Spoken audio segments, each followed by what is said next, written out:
Welcome everybody. Welcome all to bands. Hey, Deb. Don't say anything.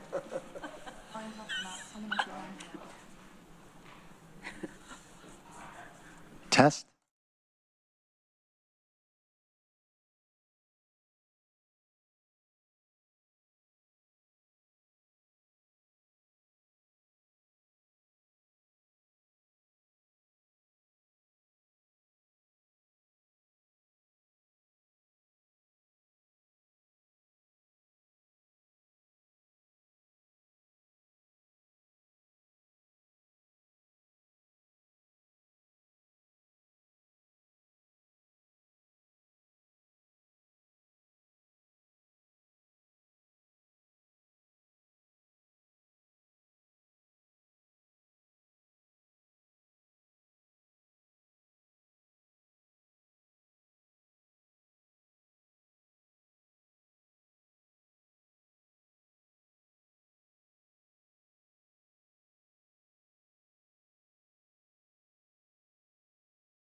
Welcome everybody to the February 4th, 2025 meeting of the Tompkins County Legislature. Please join me in the Pledge of Allegiance. I pledge allegiance to the United States of America, to the republic which stands one nation, under God, indivisible, with liberty and justice for all. Can we have the roll call of members, please? Randy Brown. Here. Amanda Champion. Here. Susan Curry. Here. Deborah Dawson. Here. Rich John. Here. Ann Corman. Present. Mike Lane. Here. Greg Mezzi. Here. Veronica Pillar. Here. Lee Shirtliff. Here. Mike Sigler. Here. Shauna Black. Here. Travis Brooks. Here. Dan Klein. Here. We have all 14 members present. Legislator Amanda Champion is on Zoom, and she is eligible to vote under the provisions of our remote attendance policy. Okay, next up is our proclamation. This is Proclamation for Black History Month. Whereas the first event recognizing Black history was celebrated during a week in February 1926, encompassing the birthdays of Abraham Lincoln and Frederick Douglass, two key figures in the history of African Americans.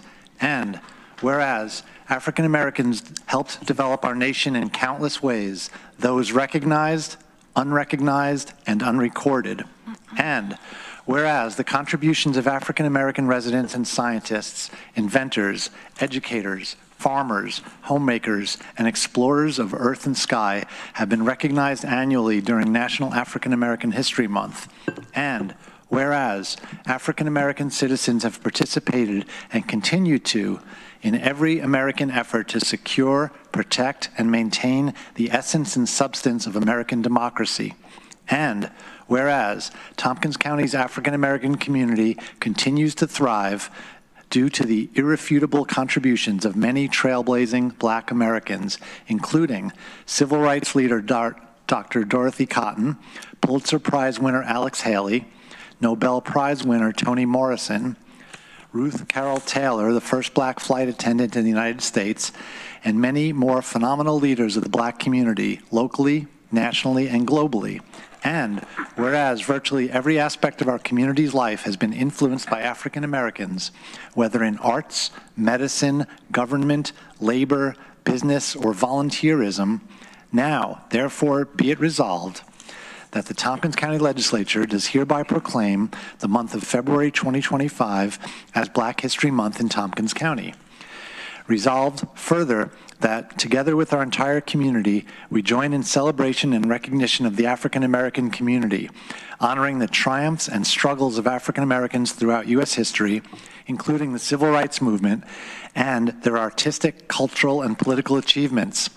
Resolve further that the Pan-African flag shall be flown on the county's flagpoles during Black History Month.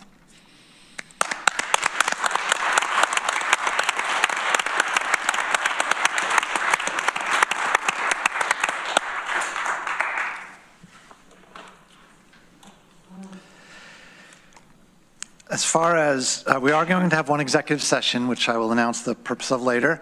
And as far as reordering of business, I do want to move up the resolution about the probation department. That is resolution I. And move that up as the first item when we get to standing and special committees, if that's acceptable to all the members. Thank you.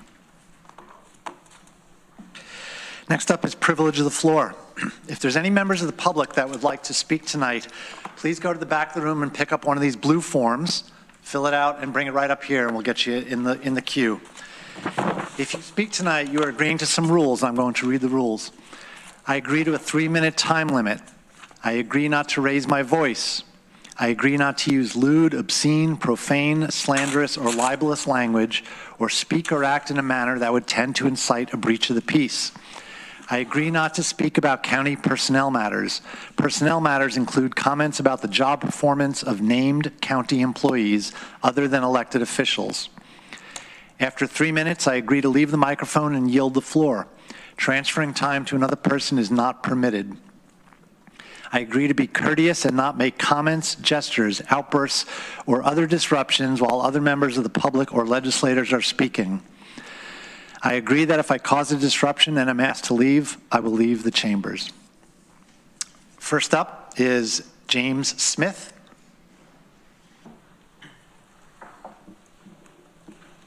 Hi, I'm James Smith, resident of Ithaca. I also work as a paramedic. First thing I want to say is your county fly program, I've interacted with these people. It's been wonderful. It's very helpful, especially when we have time-dependent cases like an MI or a stroke. Along with the wonderful volunteers, it's been a real plus. That's why I'm here. In the summer of 2022, Chief Parsons stopped Ithaca Fire Department 911 responses to over 50 dispatch codes. That's hundreds of codes. There wasn't a peep out of City Council. No reason was given, whether it was COVID or manning problems. So today, you could live by a fire station in Ithaca and call 911 for stroke symptoms, and depending on how it's coded, fire may or may not respond. If they don't respond and all of Ithaca's ambulance, or all of Banks's ambulances are out, you're waiting for Trumansburg or Dryden to come in. What I'm asking is that as a county resident, your fly cars come in those cases. Should you have to do this? No. We have a wonderful fire department. They're terrific, but they're not supported, in my opinion, by City Council. We keep on asking more and more of them. Look at the Asteri building and how frequently they go there. I've brought this up to City Council several times over the past couple of years. The last time I brought it up, one of the council persons decided to have meetings to save lives, birds' lives that were flying into buildings. You can imagine how frustrating this is. This is really a critical life safety issue. The Ithaca Fire Department is part of our core EMS response in this county. The city of Ithaca, in my opinion, is failing as its residents in life safety. I hope you won't. I'm hoping that this will create some pressure to get this issue addressed. Thank you very much. James, if you could send me an email or the clerk an email at some point so that we can follow up on what you're saying, because I want to connect you with the people that means something to, okay? Thank you. Dan, if I could be copied on that as well, I'd like to understand. Yeah, great. Next up, Lynn Jackier.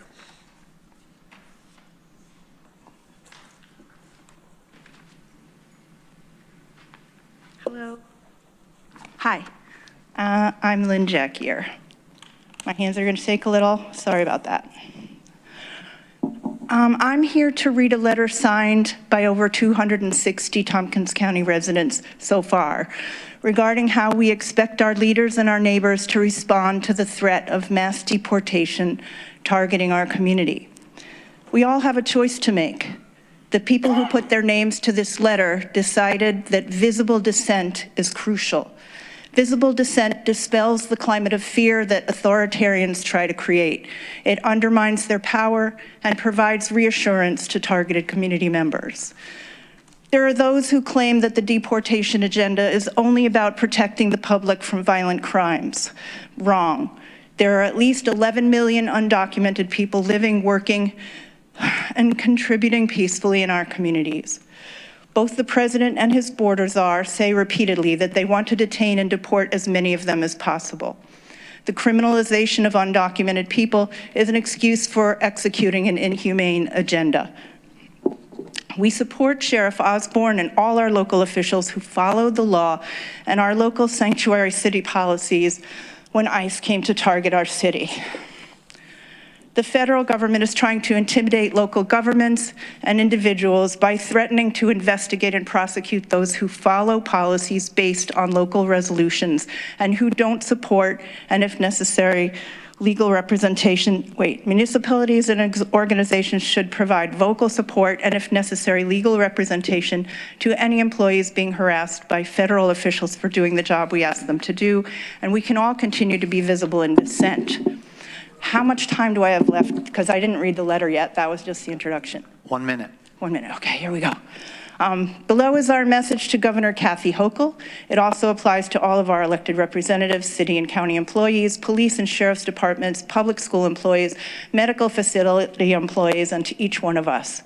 We hope that the city of Ithaca, Tompkins County, and New York State are making plans in advance and getting prepared to resist the unwarranted, unjustifiable mass deportation project. Do not comply with the federal administration's morally bankrupt plan to deport all undocumented people embedded into our communities and our economy. Do not assist in identifying and locating people. Do not provide local police or state National Guard support. Give communities notice if you learn that federal entities or the military are on their way. Do not allow more detention facilities to be built in our state. 80 years ago, the Nuremberg trials were held to determine the guilt of Nazi lawyers and judges who carried out unjust laws during the Hitler regime. They were held accountable even though their actions were legal at the time. You, as an elected or appointed leader and community member, are responsible for your responses when immoral, unjust policies are being imposed by the new administration. Your constituents and neighbors expect you to protect our state, our communities, and all our people from immoral actions like mass deportation. Thank you very much. Thank you. Amanda Kirsch-Gessner.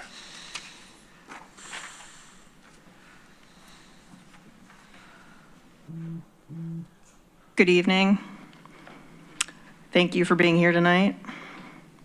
Public safety means different things to different people. And as we begin to, I pray, explore this conversation a little more openly, I would encourage that perhaps we step into the framework that Don Miguel Ruiz proposes within the book, The Four Agreements.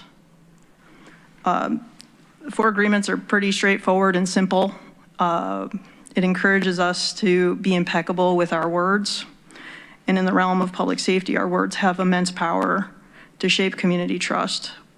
By communicating honestly and factually, whether through press releases, social media, or town halls, we ensure transparency and accuracy. This fosters confidence in our public safety institutions and reduces the spread of misinformation. Secondly, don't take anything personally. Serving the public often means hearing concerns or critiques about local policing strategies, emergency services, and community preparedness. When we recognize that frustration or anxiety may reflect in deeper societal issues, rather than taking taking things as personal attacks, we're better able to empathize and be constructive and solution-focused in how we respond. Number 3, don't make any assumptions. Effective public safety relies on clear and consistent communication among law enforcement, community leaders, and residents. Instead of jumping to conclusions about individuals or neighbors, our neighborhoods, we must seek out context and ask questions. We must share our resources openly. This prevents missteps that can arise from stereotypes or incomplete information. And finally, we must always strive to do our best. Protecting our community requires teamwork and dedication, whether that's law enforcement officers on the streets, emergency responders in the field, or residents simply looking out for neighbors. We must create pathways to better training and better informing one another on what's going on around us. We need to work together. Please, and in the words of Mr. Rogers, let's look for the helpers, okay? There's lots of people who want to help right now, but we're not going to get anywhere if we dig into rhetoric that volatilizes, okay? Things are going to get really, really weird, really, really quick, and everybody sitting in this room knows it. All right? So we're only going to get through this if we actually dig in together. Public safety looks like food security, housing security, social security, which is the fabric of community. It's the relationships. Thank you. Next up is Zach Wynn.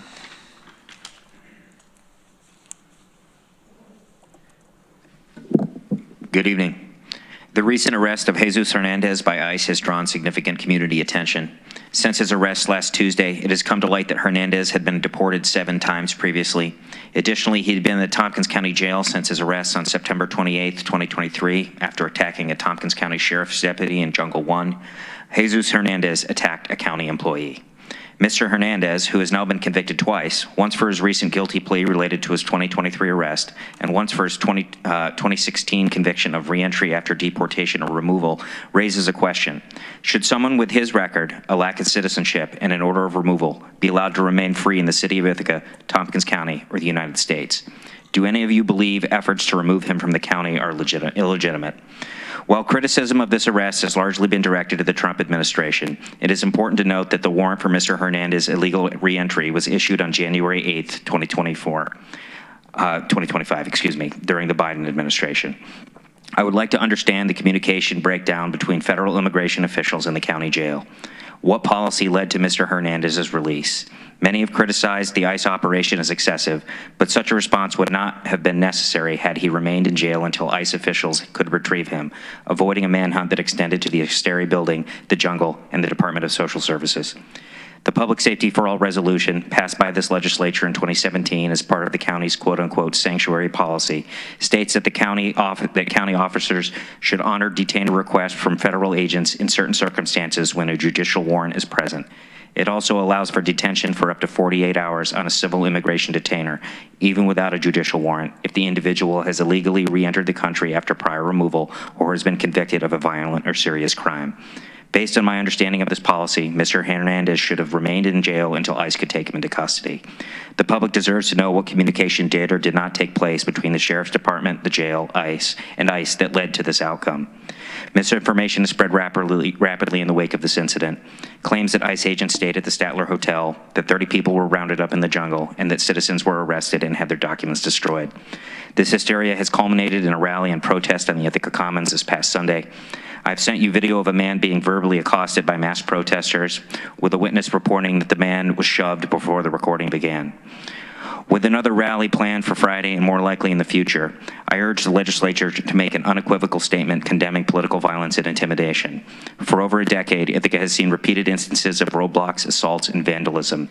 These include the 2014 roadblock at the county courthouse and Route 13 following the decision not to charge Officer Darren Wilson in Michael Brown's death, a roadblock at Buffalo and Cuga Streets where a mob attempted to open a trapped vehicle's door, the mass assault at the GOP office on Route 13 in October 2020 where the road was shut down and victims' belongings were burned, the shutdown of College Avenue in September of 2023, the recent vandalism of a statue. May I finish? Yes.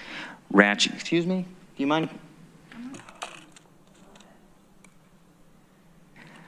The mass assault of the GOP office on Route 13, shutdown of College Avenue in September of 2023, the recent vandalism of a statue on Cornell's campus on the first day of classes this year, There is a faction in this community that openly uses violence and criminal acts to silence opposing voices and advance political goals.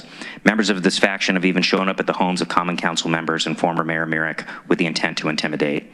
If you take issue with what I did, I challenge you to condemn these acts with equal fervor. One wrong does not justify another. Thank you. Next up, Ruth Yarrow.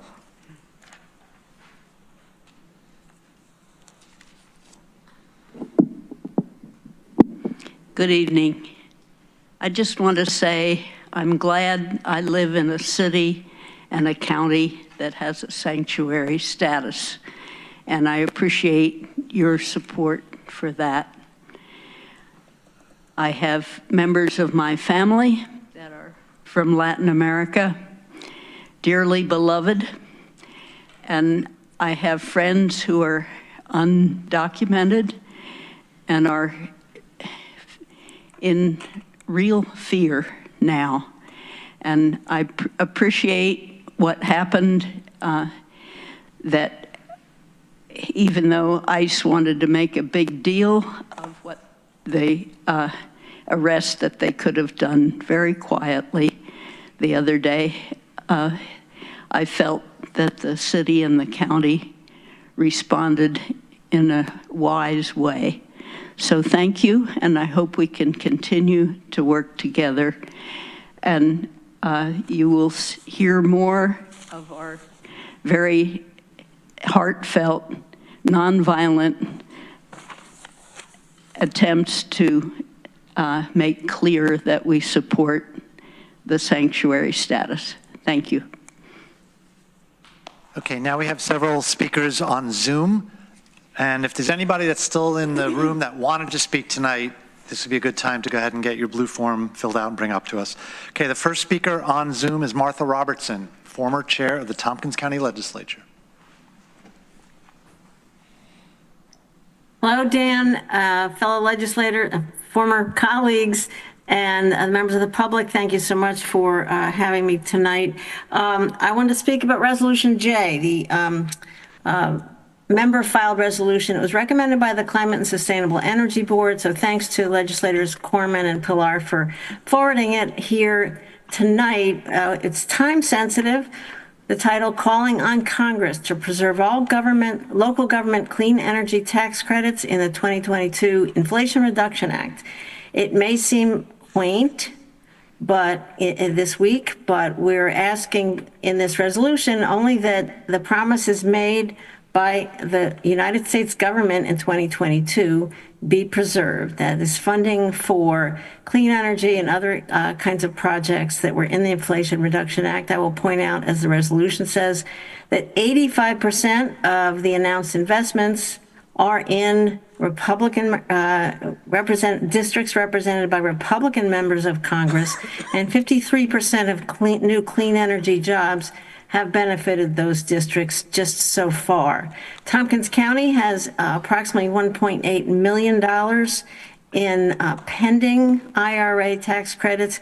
These are projects that are vital to Tompkins County. And, you know, this Trump administration claims to be about efficiency. What could be less efficient than undoing the work that people have already done in approving these programs?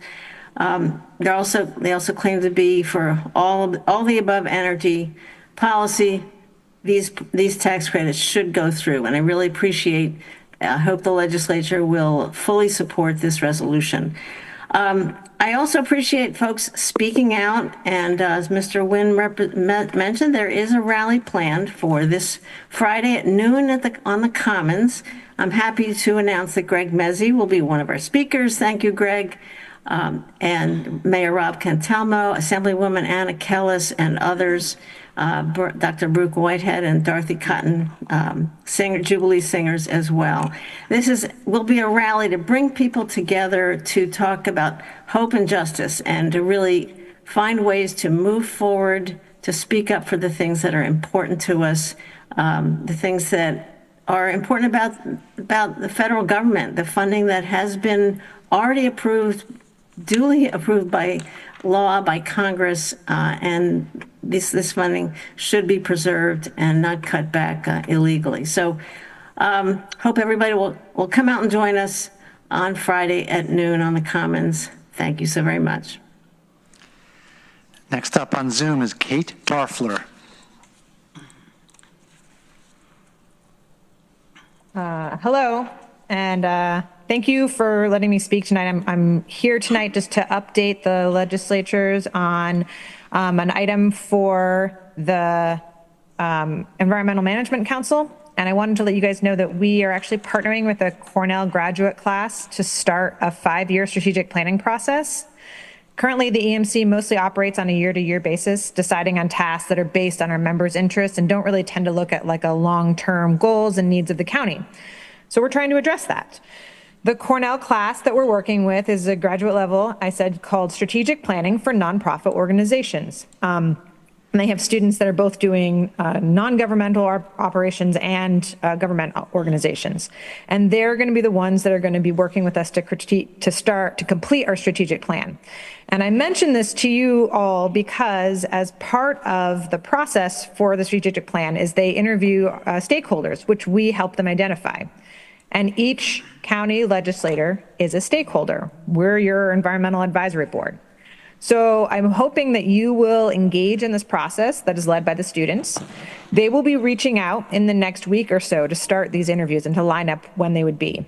They would prefer to do this in person or over the phone, and they expect it to take about 30 to 45 minutes each. However, if absolutely necessary, they can send it as an online survey. But of course, our goal is 100% participation from our stakeholders that we identify to do this.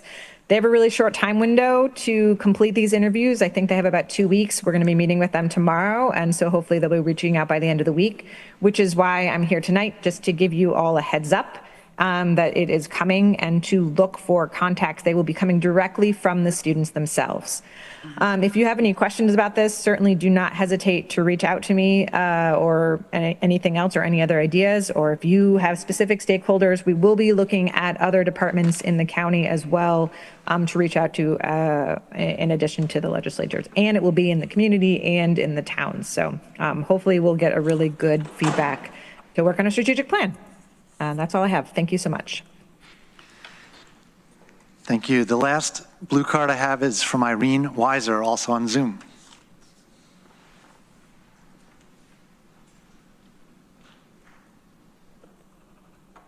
Great, thanks.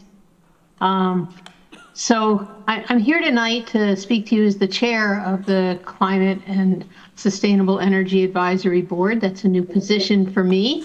And here to speak on behalf of our committee in favor of the member-filed resolution that Martha Robertson just spoke about so well, urging Congress to ensure funding for government projects under the IRA, Inflation Reduction Act, including nearly $2 million for county projects that are non-discretionary. Specifically, they are for boiler replacements at the Human Services Building downtown and Dewar out by the airport.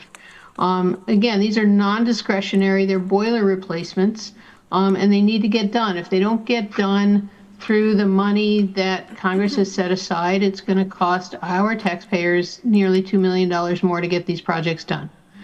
On a more personal note, I just want to add that I believe that the impoundment of these funds is illegal, but nonetheless, it's happening.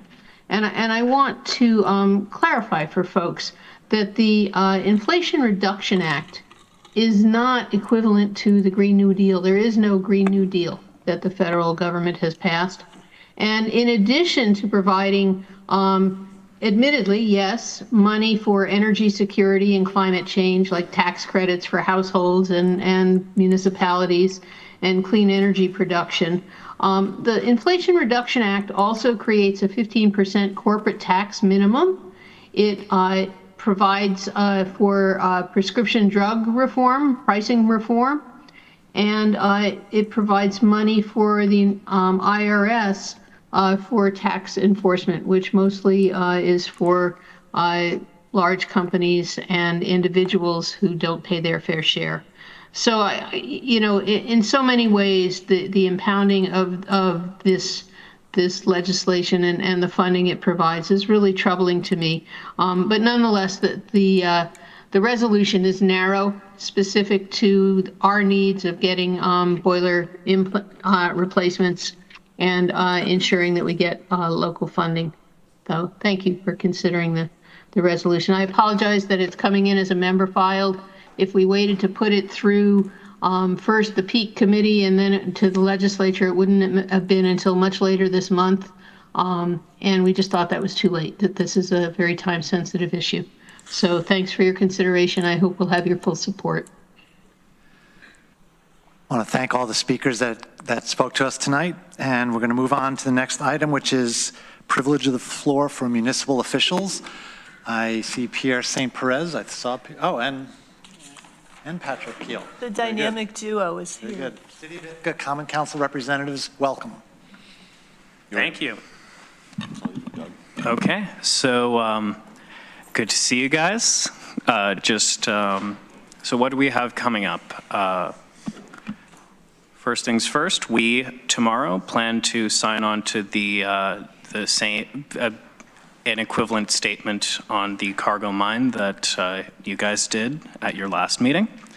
Additionally, in our eternal effort to just gently one-up you guys, we are planning to pass a law increasing our senior housing tax exemption for eligible individuals up to the maximum allowed by New York State at $50,000.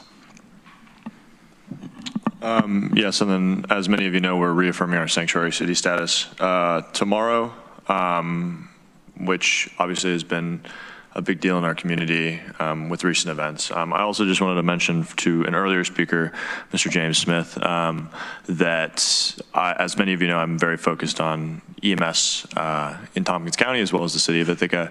Been working with TCAT on some different solutions as well as some of you.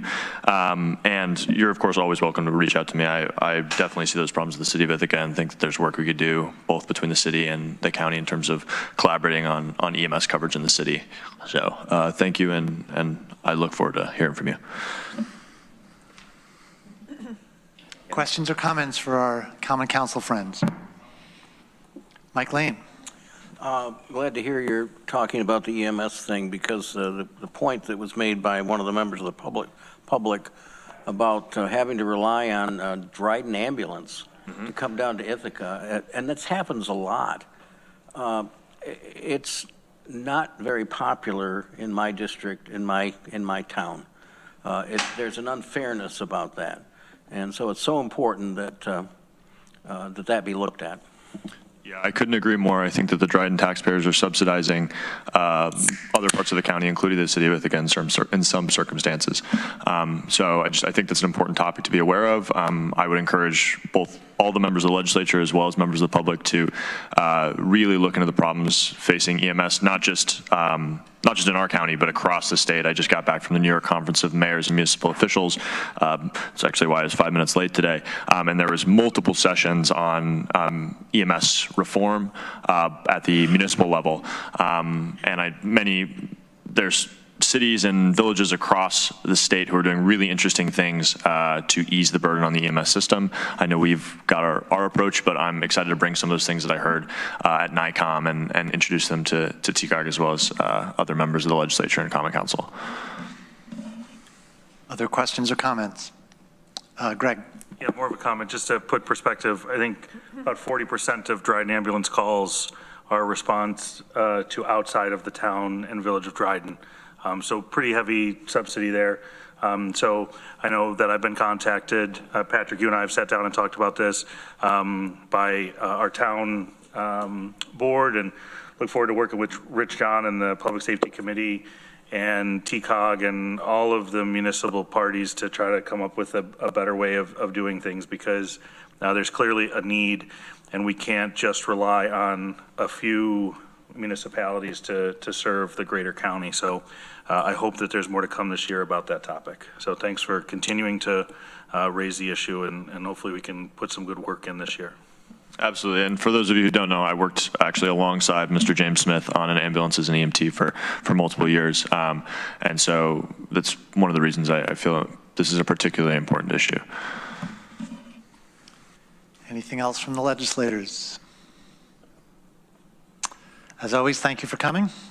See you next time.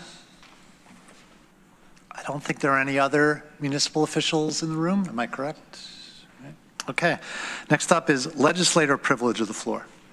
Shauna Black. Thank you. I just prepared a quick statement because I feel like this is definitely the past week. I've had probably the most constituent contact that I've had in the past 7 years that I've been on the legislature. So just wanted to prepare a quick statement. I have lived in Ithaca for 28 years. I moved here directly from a very conservative Houston, Texas. And as a 19-year-old, newly outed lesbian woman, I found community and safety here. After graduating from college and deciding to start a family, I knew the perfect place to do that with my wife would be Ithaca, New York. For the same reason I love Ithaca, I can imagine many of you choose to call it your home too. The beautiful, sometimes too long winters, the amazing spring, the farmer's market, the beautiful lake, but most importantly, the thing that makes Ithaca my home are the people that live here. One of the hardest weeks for me since I have been elected 7.5 years ago was last week. On Tuesday, January 28th, we saw a memo from the Executive Office of the President that had a subject line, temporary pause of grant, loan, and other financial loan programs.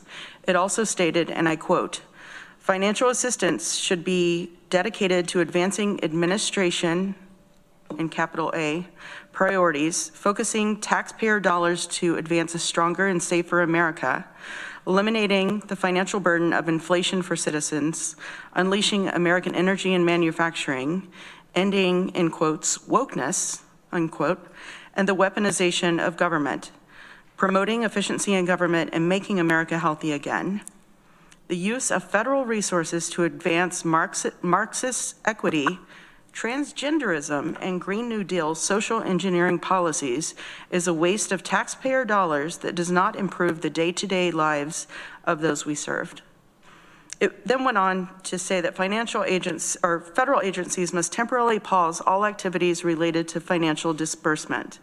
The letter then talked about how we would need to provide justification for every single program before February 10th, or the program funding could be jeopardized. I received calls Tuesday and Wednesday asking if students would receive their financial aid, calls from concerned moms asking if SNAP benefits would still be available, concerns from people that take TCAT asking if they would still be able to ride the bus, calls from our local universities asking if their research would still be funded, and also asking if there would be a travel ban. The concerns were endless, and there are still very few answers that have been made available. Thursday afternoon, I received a text that ICE agents were at our local Department of Social Services and had detained an individual. My heart absolutely sank.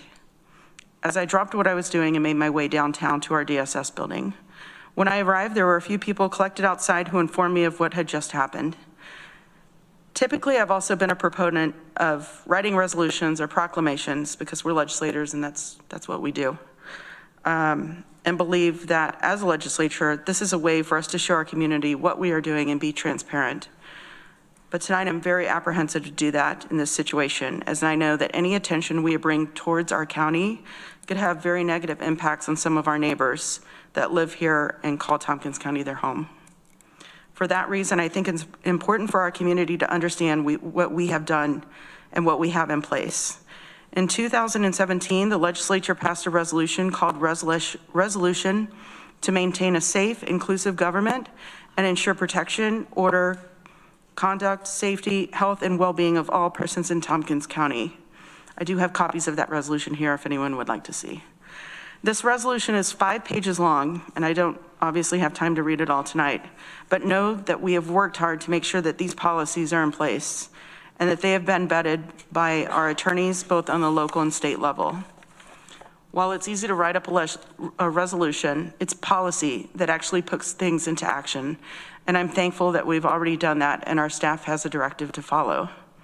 In closing, unfortunately, I don't think this will be the last time we see ICE in our county or have our federal funding threatened. We absolutely have a target on our back. As a county, we have to be aware of what's happening around us. We also have to be prepared for hard times ahead. I hope as a legislature we can continue to support one another and continue to have our conversations about the importance of diversity, equity, and inclusion in our workplace and also in our county. Thank you. Thank you, Sean. I think you're speaking for a lot of us. Next up is Amanda Champion. Thank you. Yeah, thank you, Shauna. I really appreciate you saying all that, and I couldn't have written it better myself. But I have something else I wanted to talk about, two things actually. One is just to remind people to, whenever possible, shop local. January can be a very hard month for our local businesses, and many of them are really struggling right now. So if you're looking for birthday presents, or Valentine's Day is coming up, or holidays, please go to our local shops and support small businesses and our local entrepreneurs. I know we're all struggling right now with a lot of things, but we need our local businesses to continue. So please try to support them with some of your dollars. Secondly, for me, there is never a bad time to buy books. But in uncertain times, I do often turn to books even more. Reading books is one way to resist oppression and educate ourselves. And the best books, of course, are the ones that someone tells you you should not read. So I wanted to share some commonly banned books by Black authors for Black History Month. So this is kind of a list. I mean, there are so many, but here are some older classic books that have been banned. Pretty much everything by Toni Morrison has been banned. My favorite is Beloved. I Know Why the Caged Bird Sings by Maya Angelou. Their Eyes Were Watching God by Zora Neale Hurston. The Color Purple by Alice Walker. Invisible Man by Ralph Ellison. And here's some very modern books that have been banned by Black authors. The 1619 Project by Nicole Hannah-Jones. Hood Feminism, Notes from the Women That a Movement Forgot by Mickey Kendall. The New Kid by Jerry Craft, along with the others in this series, which is a middle grade collection for like middle schoolers. The Hate You Give by Angie Thomas. And All Boys Aren't Blue by George M. Johnson. So again, this is like a very, very small list of books that have been banned in America. So I encourage you to go to one of our bookstores, buy one of these books and read it, or do your own search, find a different book that has been banned and read that. And just remember that when you buy a book, you're supporting an artist and you're building a culture that values education and creativity. And back to my initial point, we have two wonderful independent bookstores in Ithaca, Buffalo Street Books and Odyssey Bookstore. There's also Autumn Leaves used books on the Commons and One Green Horse used books in Trumansburg. So please shop local, buy banned books, and educate yourself. Thanks. Next up, Randy Brown. Thank you, Dan. At the last legislature meeting, I brought up concerns that I'd heard from people in Enfield about slow response from NYSEG on a couple wires that were down in one building in Hines Road was burned down. And so I was contacted by NYSEG, and I met with them about a week ago. 3 of the 4 people I met with are local people, line people. And they showed me the data they have, which showed that the response time was much better. And really what the issue became was that whenever there's if you have down wires, call 911, because they have all the protocols. They know the contact numbers of NYSEG, they know the line supervisors, they have the direct lines. So the time to respond was much less than I'd first thought. The other portion is sometimes when the fire happens, the local fire departments may not call back to 911 to close out the actual order. But they did admit that they wanted to be there quicker, and unfortunately the building was locked. They also met with our Department of Energy Response, went over their protocols for on how to contact NYSEG when there are down wires. So again, call 911 to get the ball rolling. They track it all. They have timelines, and that way they can better track what's going on there. So I just wanted to share that. And the other thing I wanted to discuss is I'm a little worried they're going to be losing at least 6 legislators next year and 2 new people. So we're going to have at least 8 new people next year. And when I think about that, I think about my first year here, which was a blur, and that I realized quickly that I knew very little about what was going on in the county. And so with that, I would like to see if there's not some way that we can do some type of orientation for the new legislators, because there was just so much that it took me 3 or 4 months just to, understand, a resolution, for example. So I just wanted to explain that to the outgoing people, that maybe you can give us a hand if I get reelected. Okay. Thank you. Veronica. Thanks, Dan. This wasn't what I was going to say, but having been a first-year legislator with Randy, I agree with that. And I think some of the base, like education and orientation, could be something I've long wanted to do, is just put that more out to the public at large. Like, how do you read a resolution? I learned that pretty quick, but before I got on here, the whereases looked like word soup. That said, I do want to thank some of the legislators who were on here our first year, did give us some orientation. I mean, I don't know what all you can learn in a few hours, but thanks for that work. It was helpful for me to be not, completely lost at the beginning. And from what they said, that was more than they got, so hopefully we can give more than we got, and so on.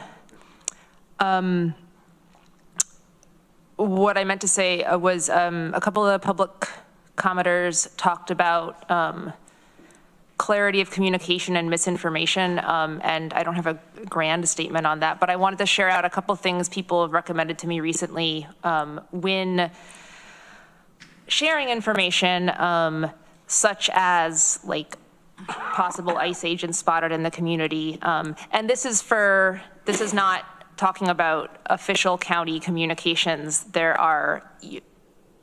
We have professional staff and protocols for that who I care very much about getting things right. And I think that is why you may not see instant responses from the county government officially, because we care about getting things right.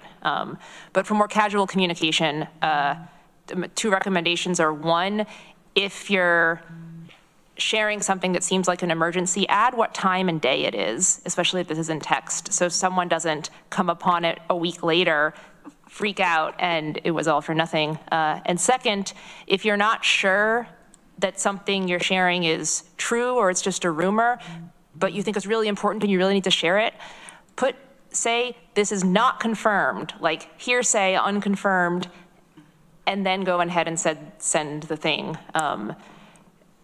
Again, to reduce the spread of easy, well-meant, but ultimately possibly harmful misinformation. And finally, Shauna, thank you for your statement. I can't say it at all better, but I would like to co-sign all of it. Obviously, I haven't had, not the exact conversations and everything, but similar alerts, similar conversations, similar concerns from people, and endorse everything you said.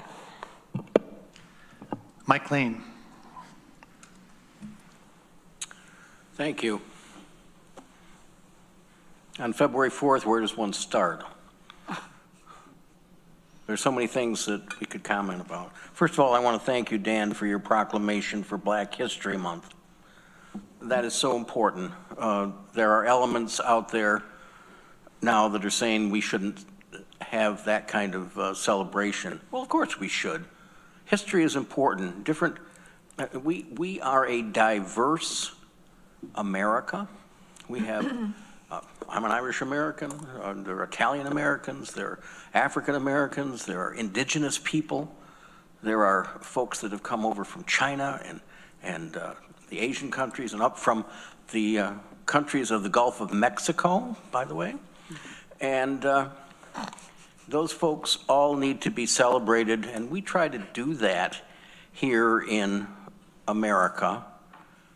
We call it diversity. We call it inclusion. It's equity. There's nothing wrong with that. It's the right thing to do, and you don't end that by telling the armed forces that they shouldn't do that. They shouldn't teach about it. The armed forces has led all of us in the integration of people, because service folks, men and women, have to rely on one another every day. And that's why we have to celebrate things like Black History Month here, and they need to learn about it where they are. I thought about Franklin Roosevelt and looked up online his first inaugural address in 1932. That's where the famous line came from, "All we have to fear is fear itself." Please read that, because it talks about the crippling fear that stopped the nation from moving forward. Well, a bully relies on fear. Whether it's the schoolyard bully who terrorizes little kids to get their lunch money, whether it's organized groups that march down the street with Nazi flags and try to frighten people, or whether, as we saw in Nazi Germany, that's the brown shirts that go along and break all the windows on Kristallnacht to terrorize the Jews, or what happened to the Jewish folks in Poland, and what happened in Israel last October. Being a bully isn't teaching people what they need to know. It isn't leadership. People don't need to be afraid, and they certainly don't need to be afraid of their government. What we saw happen in our little community, and what's happening a lot in upstate, I don't know why we're being targeted, but we do have a lot of immigrant people in upstate, whether it's Utica, Geneva, Ithaca, anywhere. We have folks from all over, and thank goodness, because they make our upstate community ever so much better. When I heard about the incident with the immigrant who was to be deported, I guess, and I'm not speaking to whether he should be or shouldn't have been, but there was nothing wrong with what our law enforcement community did here in not holding that person. What was wrong was the bullyism that we saw the next day. I saw the pictures of our social services building, and I counted the number of, they were U.S. Marshals, they were Homeland Security, they were ICE, and they were all in riot gear with their helmets. They had a military vehicle parked on State Street. And what it was a bully show of force to frighten people. And who can be more easily frightened than folks that have to rely on social services? We don't need to do that. And from the next day after that, they were up in Geneva. They were parading down the street to upset the folks. I guess there are a lot of agricultural workers from Guatemala and other places. We don't need that. we need to stand firm and say, this is America, and that's not the way we do things. Thank you. Annie. Not sure I can follow that, but except to say, Mike, thank you for all those words, and I second them, and just to let our staff, our community know that we see what's going on. We are staying strong. We will not be bullied, and we support you in every way that we can. And the last thing I just want to say is I will also support new legislators coming in. I've been meeting with people running for office and talking to them already about what you might do for orientation and to help with the transition. So thanks for bringing that up, Randy. So be glad to help folks out now and into the future. Thank you. Thank you. Were there any other legislators that wanted to speak under privilege of the floor?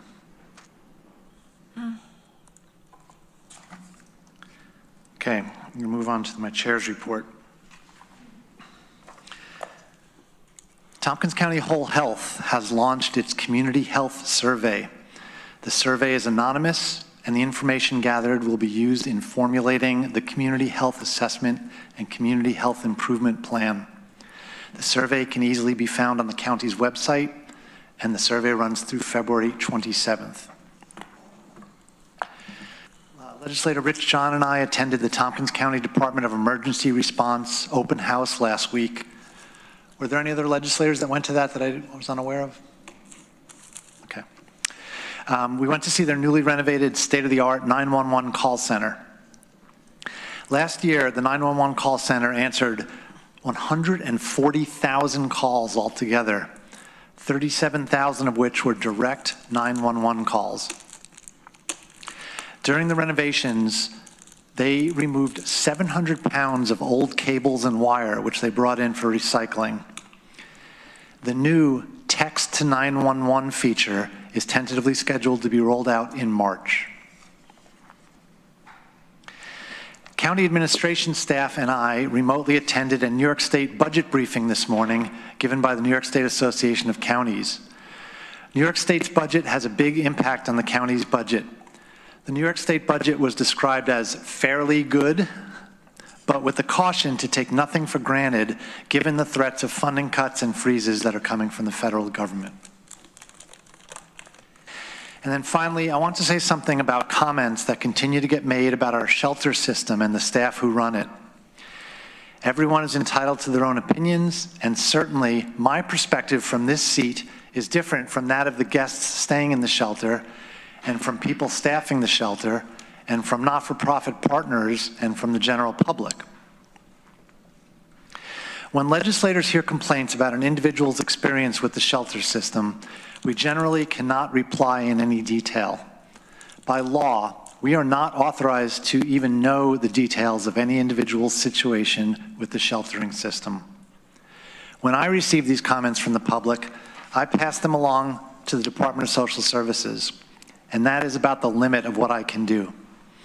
I wanted to explain the relative silence from legislators in these instances. Please do not interpret this silence to mean that we are not listening or that we do not care. We also have been hearing a steady stream of complaints from a small number of people about poor conditions within the Code Blue shelter. I have looked into some of these complaints, and I personally do not find them serious. Was the hot water in the shelter out for most of the month of December, as one public speaker said? No. When that cold snap first hit in December, the pipes did freeze, and the issue was dealt with the same day. Do the toilets clog sometimes? Yes. And that problem is dealt with immediately. This is not a failure of government. This continual stream of public complaints by a small number of people and the inability of legislators to respond has had a negative effect on staff morale. These are the very people who day in and day out work to help people who are experiencing homelessness. They do very difficult work, but are publicly scolded on a regular basis. We have 4 senior staff people who have been on 24-hour-a-day calls since the Code Blue shelter opened. Some of them have shown up at 6:30 a.m. on a Saturday morning to address plumbing issues. To our staff who support our shelter system, I want to say that I am proud of the work you do and grateful, and I know most other people are too. And I'm sorry that you must regularly be subjected to public scolding as a condition of employment. Thank you. Next up on the agenda, we have a report from the Tompkins Consolidated Area Transit, TCAT. This is an update. We haven't had one in quite a while.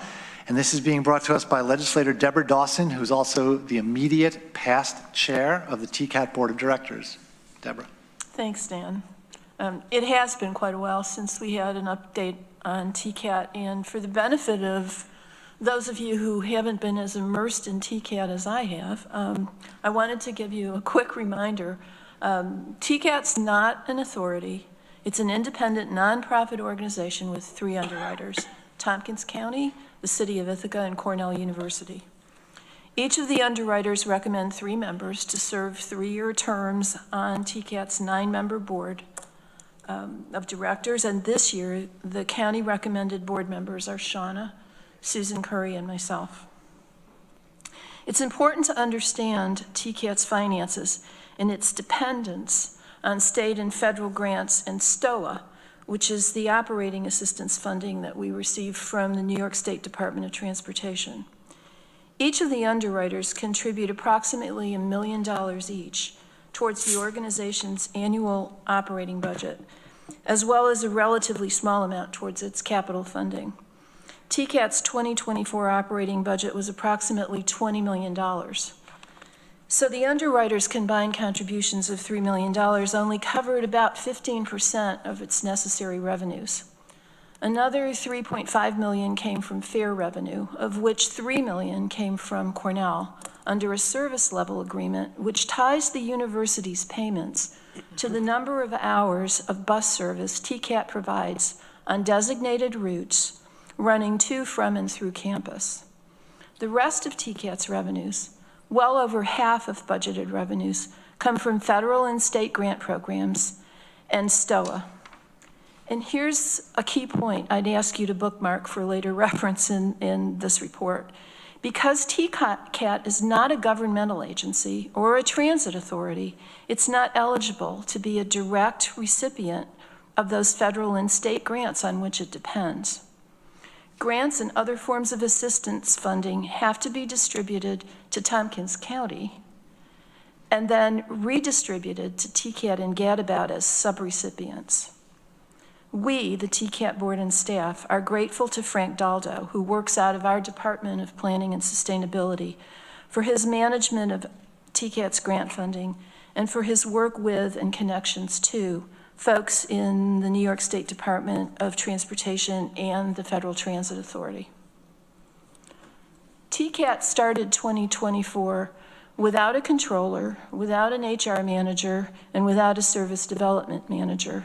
We also had 2 unfilled assistant general manager positions, and the general manager had announced his impending retirement during the first quarter of the year.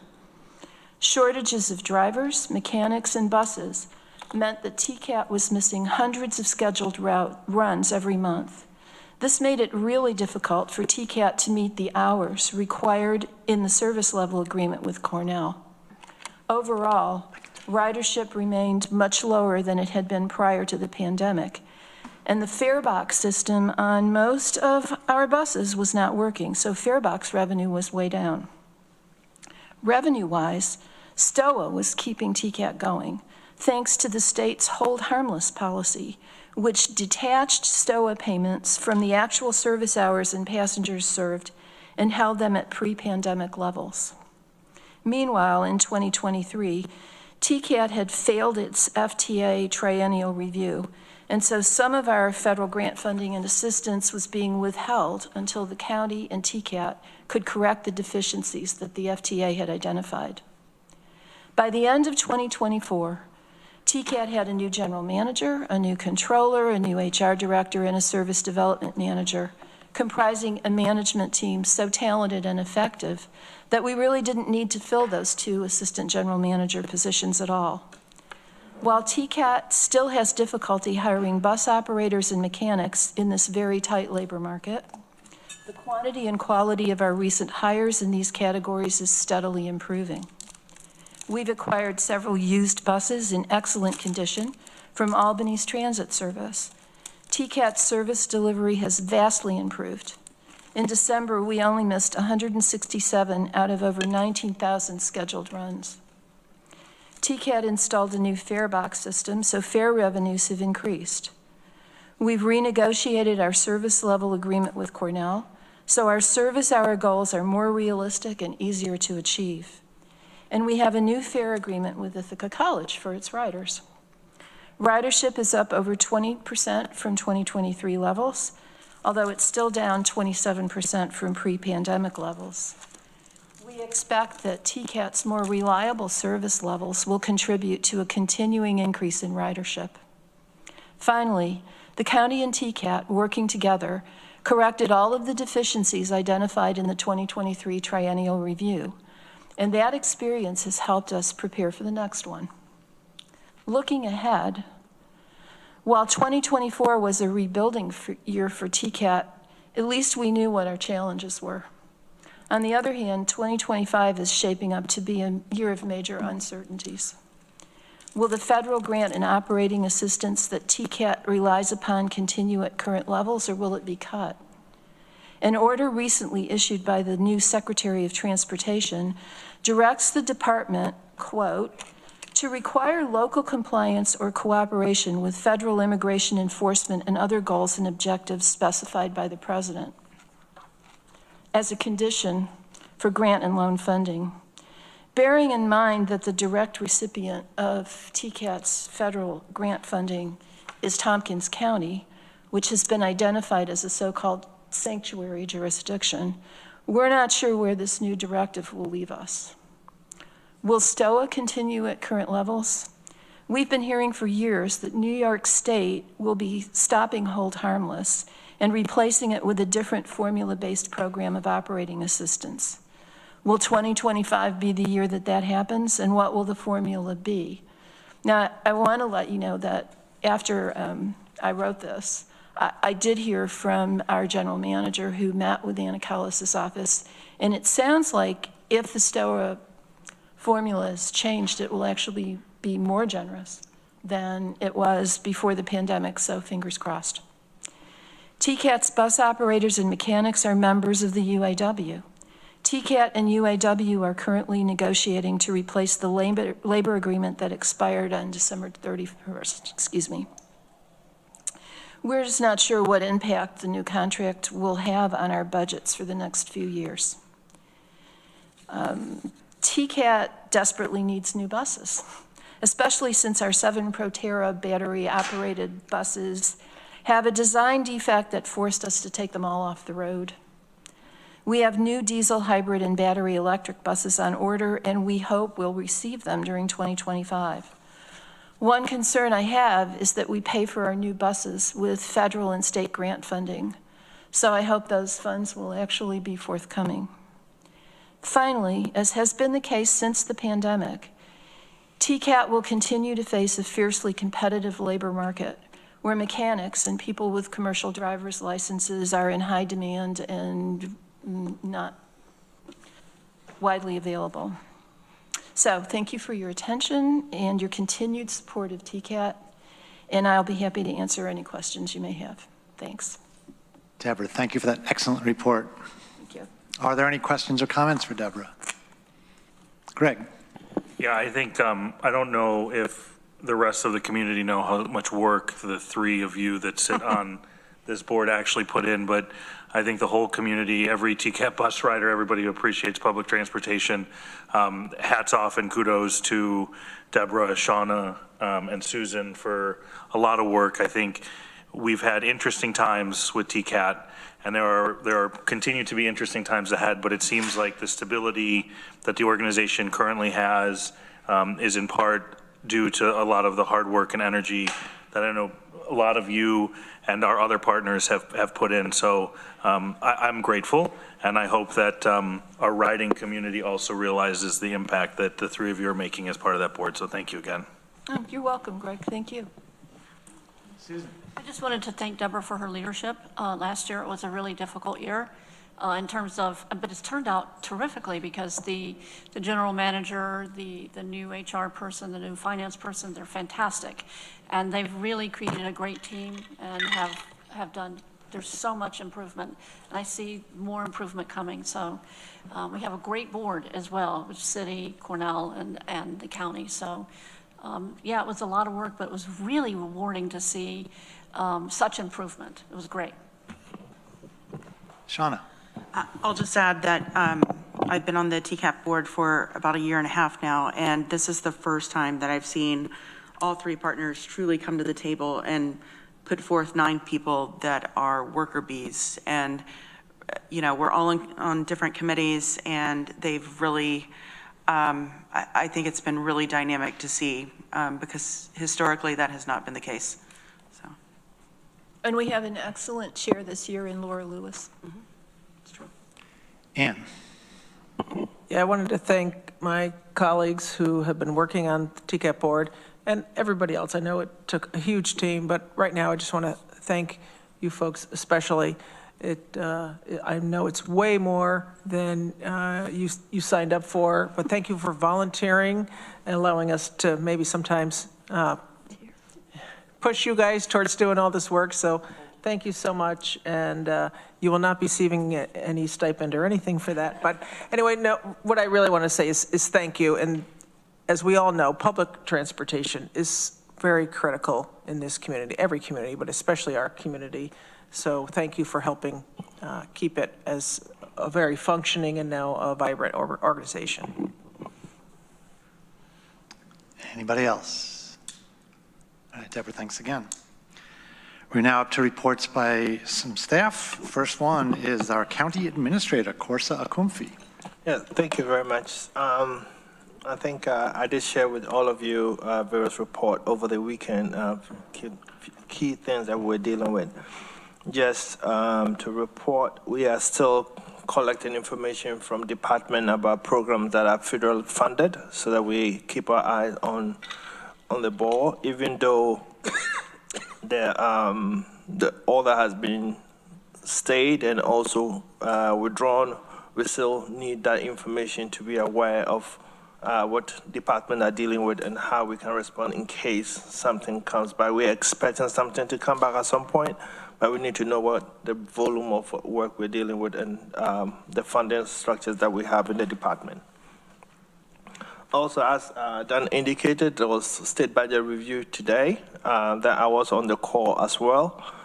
There is funding allocation towards review of countywide ambulance services. I think is a concern or an interested item for most legislatures and the community as well. So it's something we're going to keep our eye on it. And as soon as the budget is adopted and there's funding provision, we will tap into those funding to assess the county's readiness to be able to take the leadership role in ambulance services within the county. Also, I just wanted to make you aware, we've started collecting department goals for 2025, and that will be shared with all of you when we get all the data in place. And last but not the least, I would like to welcome Monica Savage to the team. She's our new communication director, and Monday was her first day yesterday. It was an interesting week last week, and she's coming at the right time as I came in.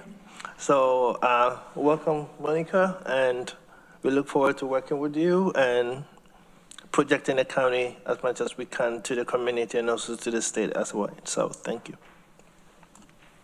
Yes, welcome, Monica. Get your work cut out for you. Any questions or comments for Corsa?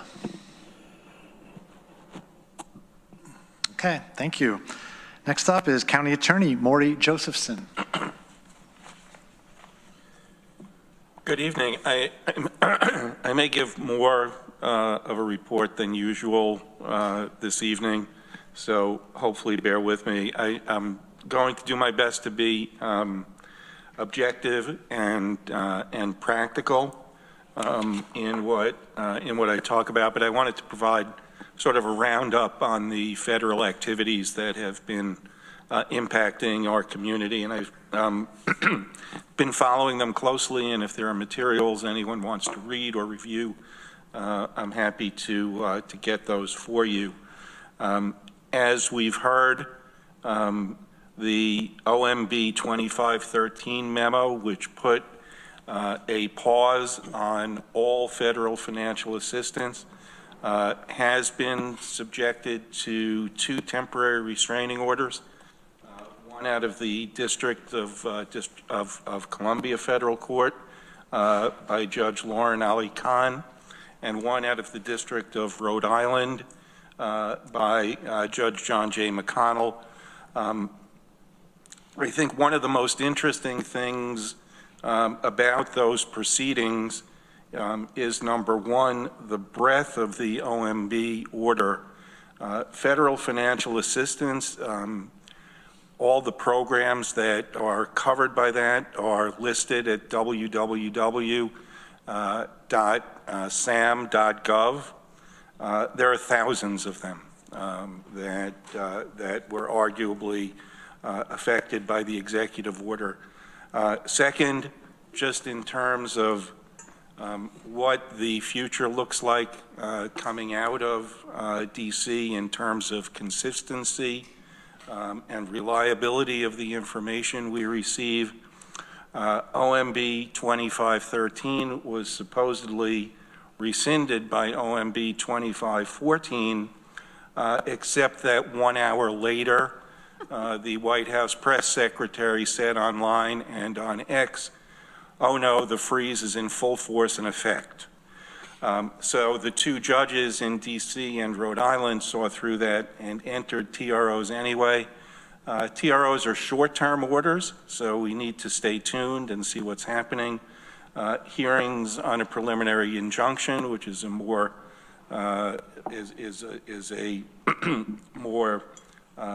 a longer lasting injunction. Those are coming up in the next couple of weeks. These cases move very quickly, so we should be seeing more soon. On the practical level, with respect to federal funding, as Corsa mentioned, department heads are taking an inventory of every program we have that receives federal support, which I think is important for us to have anyway.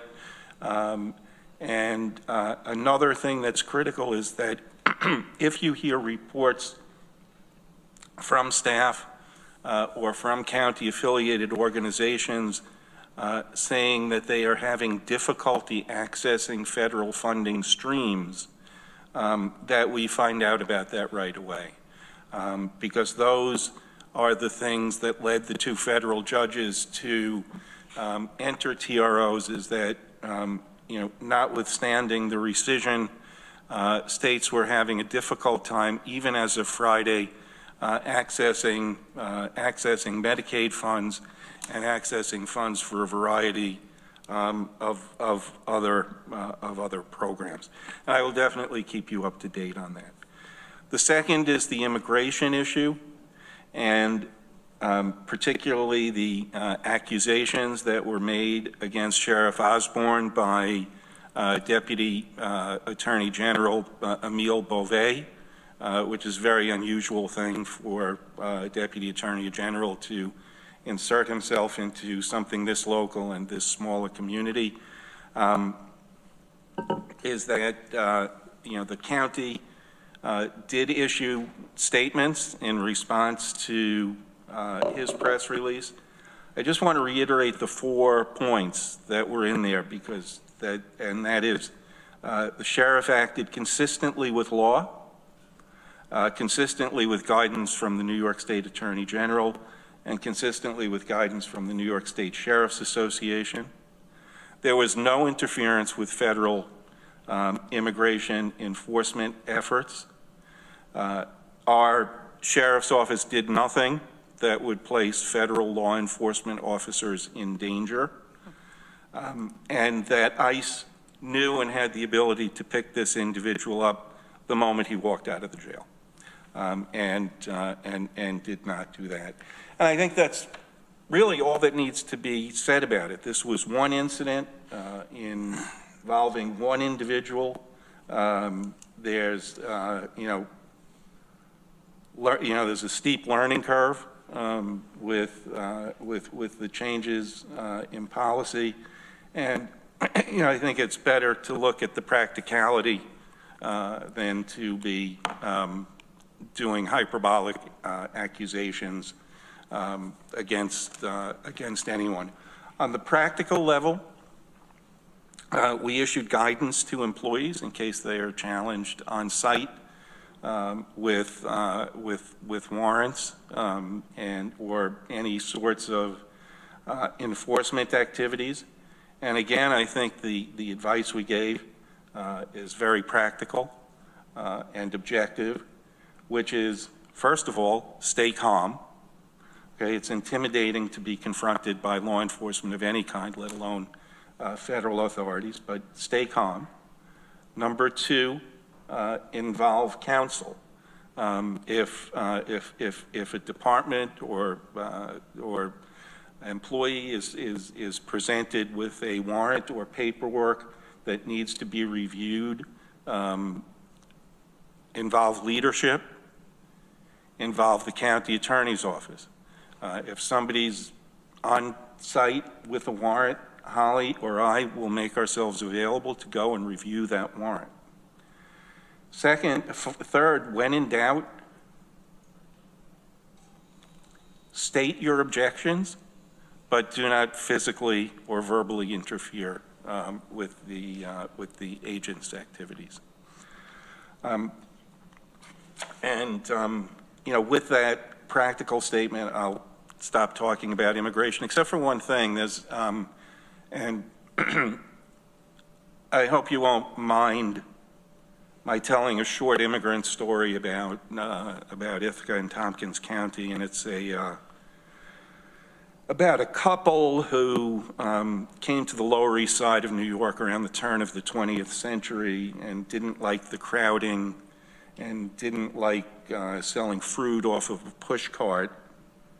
So they came up here and they saved their money and started dealing in real estate and farming and retail.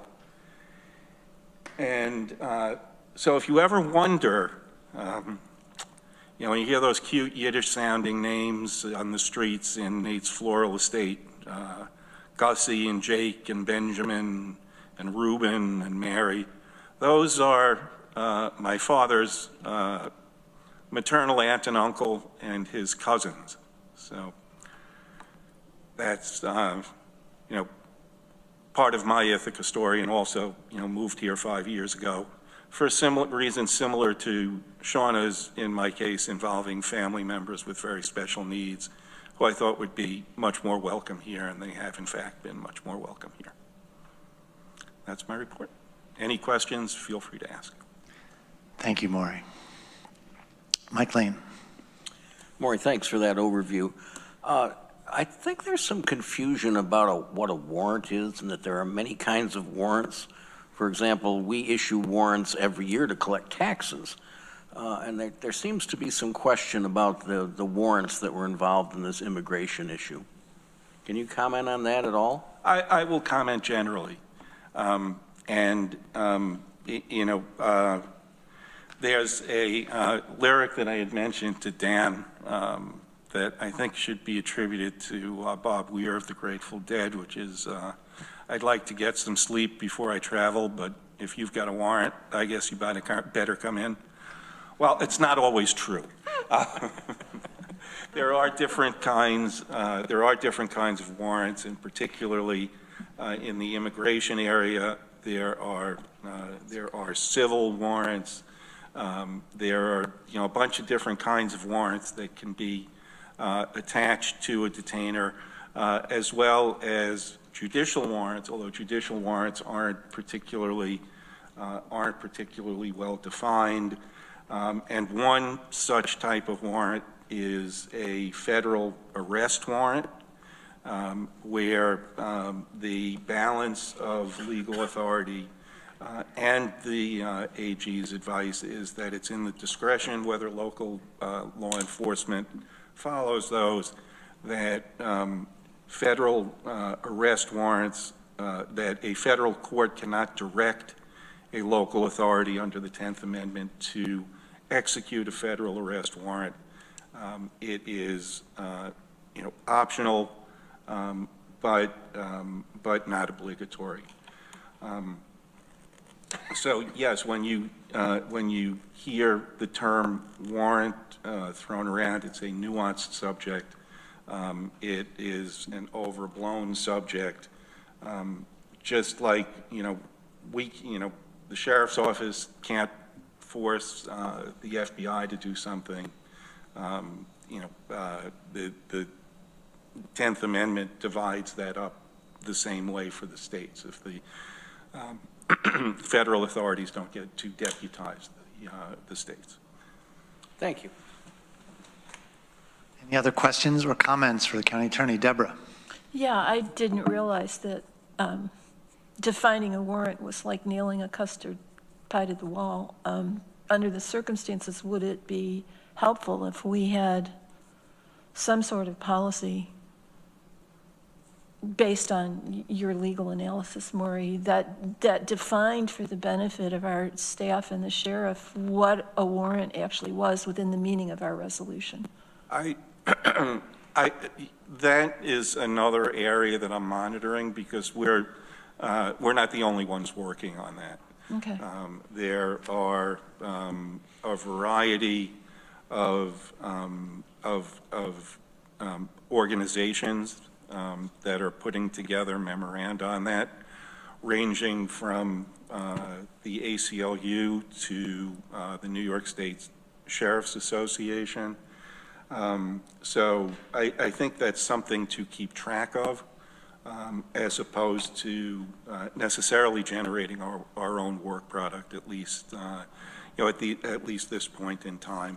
And the other thing to keep in mind is that, I guess the best way to put it is that not all warrants are created equal, as Mike pointed out, and not all warrants, a particular law enforcement entity is not obligated to enforce every kind of warrant that comes its way.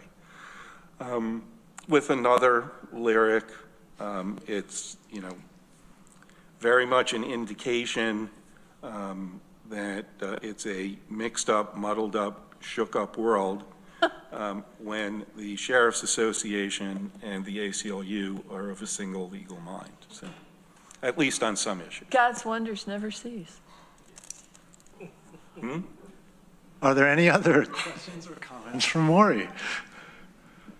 Or any other rock and roll lyrics anyone wants to quote? Okay, thank you very much, Maury. Next up is our Director of Finance, Lori Scarrett. Thank you. Good evening. I have two quick updates. The first being that last Thursday, we had the sale of our bond anticipation notes of over $9.8 million. And the notes have been awarded to TD Securities, and our interest rate is 2.99%, which is the lowest rate we've seen in quite some time. So very pleased with that rate. And my second update is on the in-rem foreclosure process. We currently have 63 properties in the process, down from 97 at the beginning of the October 1st season.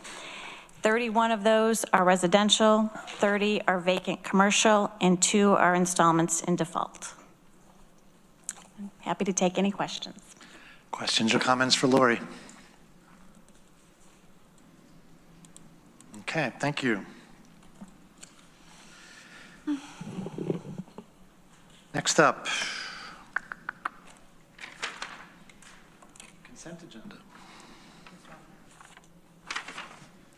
Resolutions added to or withdrawn from the agenda is next. Do we have any? We do not. Okay, thank you. Consent agenda. I'm going to read the consent agenda. If there's any of them that you would like pulled off, just say so. From the Facilities and Infrastructure Committee, Resolution A, authorization to accept 2024 Inflation Reduction Act, IRA, clean energy tax credits for Green Fleet and Green Facilities Capital Program, ID number 13026. We pull that one? Yes. From the Health and Human Services Committee, Resolution B, budget adjustment, Whole Health Department, Opioid Settlement Fund Housing Program, ID 12985. From the Public Safety Committee, Resolution C, acceptance of 2024-2025 New York State Criminal Justice Discovery Grant, Reform Grant Funding, ID number 12970. Resolution D, authorization to accept a grant from the Triad Foundation, Incorporated, to the Department of Emergency Response and in support of countywide partner agencies, ID number 13016. Resolution E, multi-year authorization to accept the Law Enforcement Technology, LE Tech, 2024-2025 grant, Sheriff's Office, ID number 13033. Resolution F, authorization to accept fiscal year 2024 State Homeland Security Program, SHSP grant, Department of Emergency Response, ID number 13048. Resolution G, multi-year authorization to accept the Gun-Involved Violence Elimination, GIVE, 2024-2025 grant, Sheriff's Office, ID number 13032. And Resolution H. I'd like to pull H. Thank you.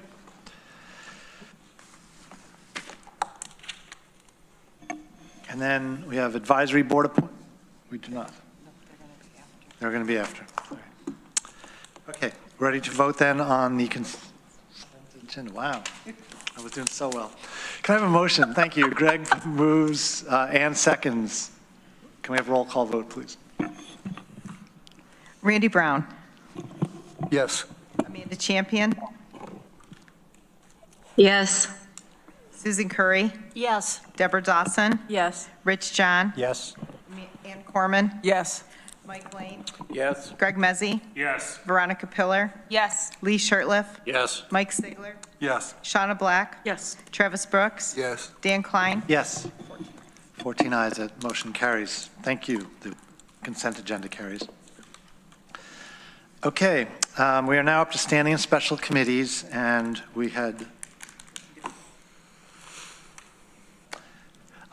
thank you. I am going to take the resolution. I want to get this out before too long.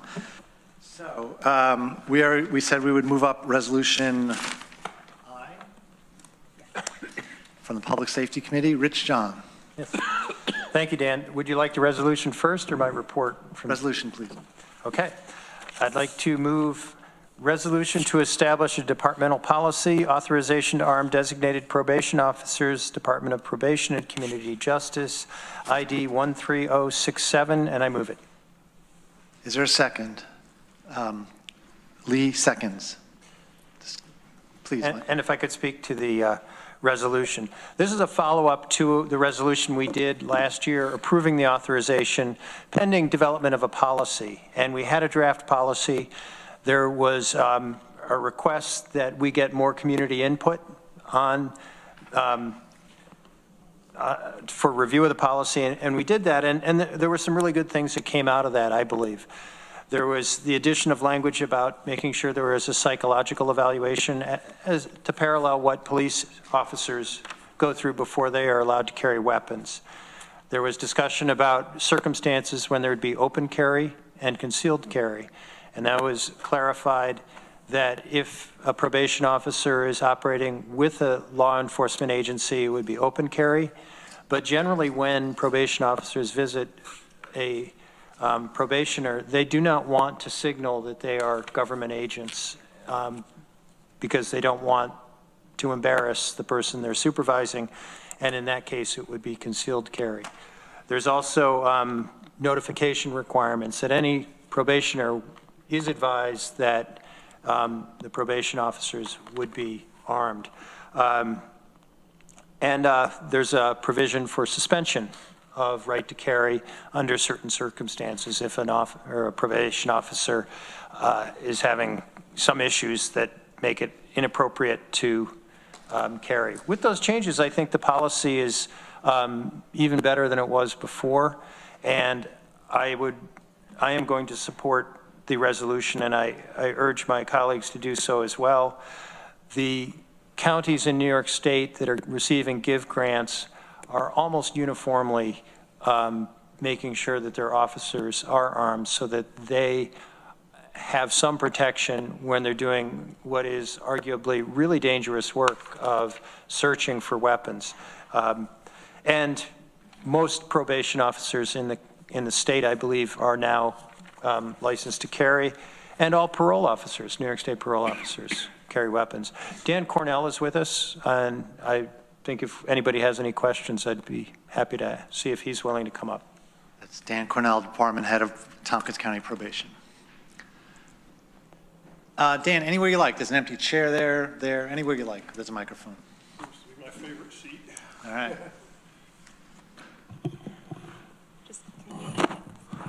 Can you take down Amanda's tag there? I don't think anybody's going to confuse him with Amanda. It's transparency. Thank you. Good evening.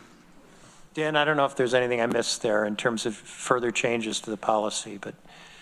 I think you covered the changes. I think I would just like to speak, if I could, to the process of being able to meet with community members. A lot of impact was made through those conversations. It resulted, I think, in some really strong changes that meet the needs of the community. Obviously, this is a controversial topic, and I appreciate you moving the safety of my staff as a priority. And we would like to, I use the word intentional. We've been very intentional with the development of this policy, and I think it's a very unique policy in the state of New York. I don't think you'll find it anywhere else. And I think through the process, we've made it very applicable and hopefully palatable to the community. Thank you. Debate. Greg. Dan, thanks for being here, and I'm sure this is probably a question for you as opposed to Rich, but I guess I'd ask it of either. If this were to pass this evening, what's the next step, timeline, just so that that's out there for the community? And I guess I know there's steps that already have been taken maybe, or that need to be taken. Could you just give a picture of, if this were to pass, when it would go into effect? Okay. If it's to pass tonight, then the policy would be sent to DCJS, Office of Probation and Correctional Alternatives, for their review and approval, feedback. If any changes were recommended, I would bring that back to this body before moving forward. At that point, once we're approved by DCJS OPCA, if that's to happen, then we will pursue psychological evaluations for the affected officers, as well as begin to schedule training for those officers and acquire the materials that we need to be in compliance with the policy. I think the timeline ultimately, I think the earliest you would see an armed officer, given the steps that need to remain, would probably be late summer, early fall. I would imagine we're 6 months away. Thank you for that clarity. Certainly. Shauna. Are there funds allocated in our budget to actually pay for the supplies? There were no funds allocated to this in the 2025 budget. We do have funds available to us in travel and training that would cover those costs, as well as funds that we could reallocate towards the purchase of the equipment that we need. So I don't think there would be any additional costs outside of our current budget for this year, and then we would just continue in the budget line for ongoing training in years to come. Travis. Dan, just for the public, this is, and I know Rich talked about the resolution. This is specifically for probation officers that have people on probation through the GIFT program. Those folks knew when they agreed to be on probation that they would be subject to these particular type of search warrants, correct? That's correct. So this isn't for everybody that's on probation. I'm asking because I want the public to be clear that we're not, and you're not asking for probation officers to carry guns to somebody's house who's on probation for a simple, low-level, nonviolent crime. That this is just very specific to people in the GIVE program. It is specific to the GIVE officers are the only officers under consideration for being armed other than one supervisor who supervises the GIVE program, the deputy director, and myself. The real reason the deputy director and myself need to have that ability is so that we go through the same training and the same education as the people that we're supervising. I do continue to go in the field, as do all the supervisors in my department. But this, I think the policy is pretty clear that we're talking about gun-involved individuals who are being supervised as under the GIVE grant. Those supervision cases can be 3 years, they can be 5 years in duration. We're not talking about going out to do an armed home contact on someone who's on probation for a petty larceny with no violent history or things of that nature. If you do look at the appendix, there is a process within the policy that's designed to allow us some latitude in an instance where, say we have an individual on probation for petty larceny, but that individual is believed to possess a firearm, and we need to engage with law enforcement partners and with the courts in order to get permission to potentially search that individual. It would really allow us to do what we need to do more safely anytime there's a firearm or weapon involved. The other thing I want to do is just take an opportunity to thank you all for working with Mona and the CJC and the community to really put this together and have the community's voice involved in this resolution. So thank you. Oh, I thank you, and I thank Mona and Charlene and all the community members that participated. I took a lot from those conversations, learned a lot, and hopefully it'll make the policy stronger as well as me a better director and just a better department. The conversations were very impactful. Randy. Thanks for coming, and thanks for your methodical approach to this and walking us through it. Would these officers, once they are armed, would they have cameras on them, or is that not something that's allowed? We haven't, we didn't bring body cams into this policy. If we were to go that route in the future, it would require a separate policy. I'm definitely considering that. There was recently an exploration, an inquiry in Council Probation Administrator, so all the directors in the state, there was a thread asking officers who are armed or unarmed, how many departments have body cams at this time. It's very, very few, but those conversations are happening. People are weighing the pros and cons. There's also extreme expenses that may go along with that as far as cloud storage for video. I know a small department, chief of police I spoke with has 8 officers, and it's $15,000 a year for cloud storage. So there are factors that need to go into that for pricing. Also exploring what we'll do as far as progression of less than lethal. The initial less than lethal that we'll carry if this policy is approved is OC spray, pepper spray. That's the lowest level. And then of course there's the potential for moving down the road if funding is available towards other less than lethal options like tasers or whatever direction we go. The tasers are very expensive, not only to purchase, but also to maintain. So we do not currently have the funding for that. If we want to go in that direction, it will be an additional budgetary request.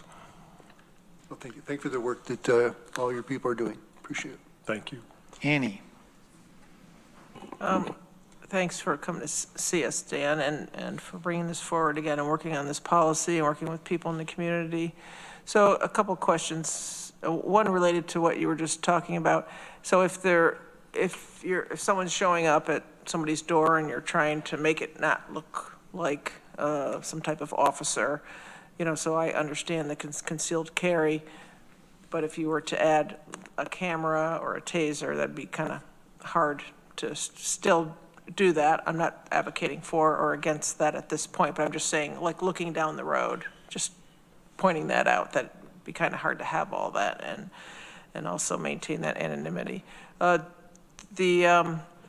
just looking at the policy here on our agenda, it's packet page 25 I'm looking at, and I think it's part where folks were already looking at.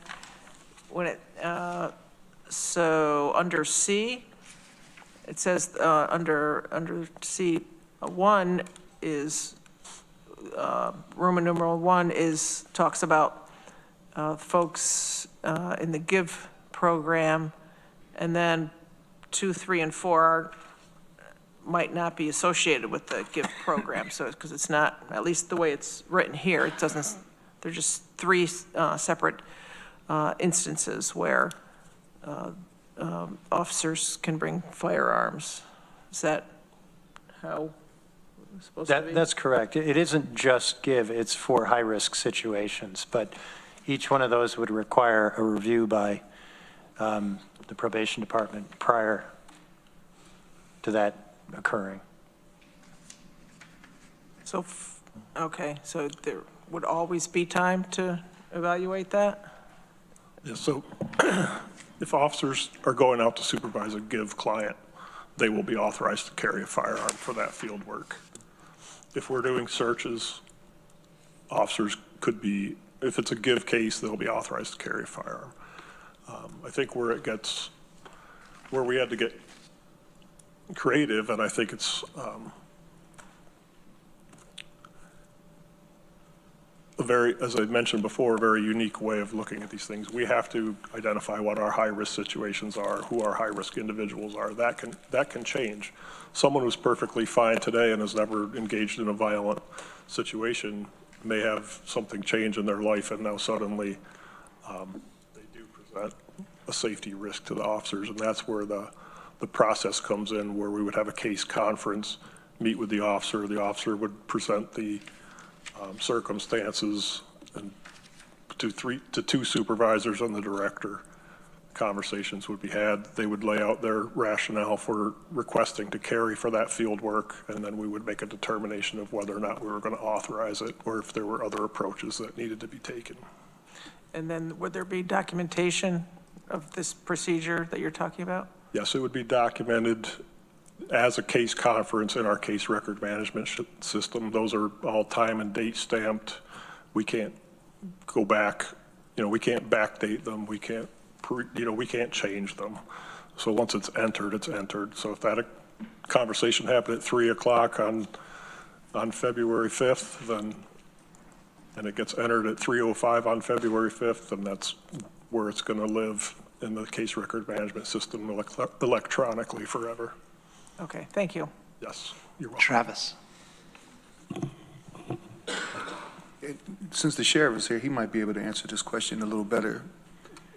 When a typical warrant is served, when people are looking for drugs, weapons, outside of the probation department, do officers have a body cam on?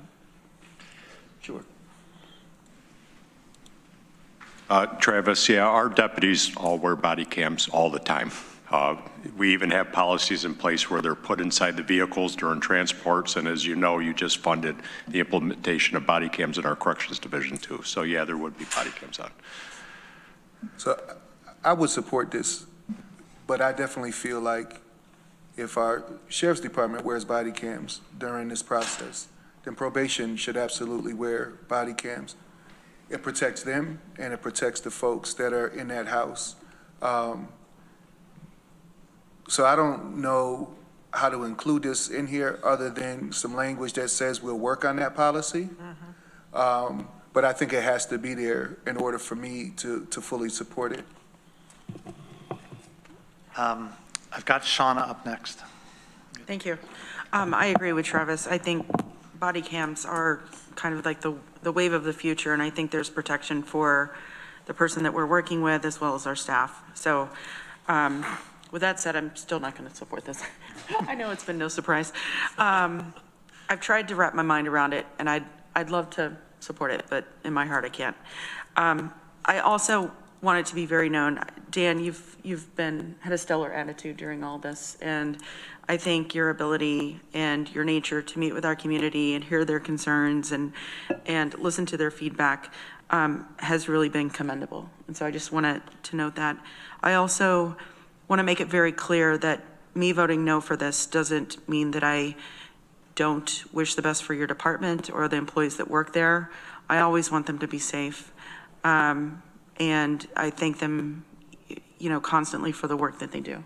So I appreciate that. Thank you. Rich. I think it would be very hard to add language into the policy this evening, and I would not want to hold Dan up from moving his department forward. What I can say is, in my report in a few minutes, I'm going to talk about what we were planning to do at our February meeting, which is to establish goals. And I think that's a perfectly appropriate goal for the Public Safety Committee to work on this year, is determining how a policy like that would be implemented.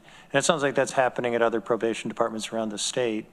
There are some nuances that make it a little different from uniformed officers, where everybody understands they're a police officer, and a probation officer wants to maintain anonymity when they're visiting probationers. So we'd have to figure that out. But I agree, this is something we should be looking at, and I'm happy to do that. If that's satisfactory to you, we'll make it a goal. Travis. When you're issuing a warrant, you're issuing a warrant, right? It's not a visit. You're not just coming to my house to check on me and see how I'm doing and make sure I'm doing the right things. A warrant is different. I understand the idea of checking on me, but a warrant is a warrant. When the sheriffs do a warrant, they wear a body cam. They don't want people to know that they're necessarily coming. They come at 5 o'clock in the morning, 6 o'clock in the morning. People are asleep. So I get that part. Do I trust that public safety will work on some? Absolutely. But come September, October, when probation officers have guns and they're doing a give grant, a give warrant search, and they don't have body cams, something doesn't go right, then we have a bigger problem. And so I'm definitely willing to support this. I want probation officers to be safe. I think Dan has done everything I asked ahead of time for me to support this.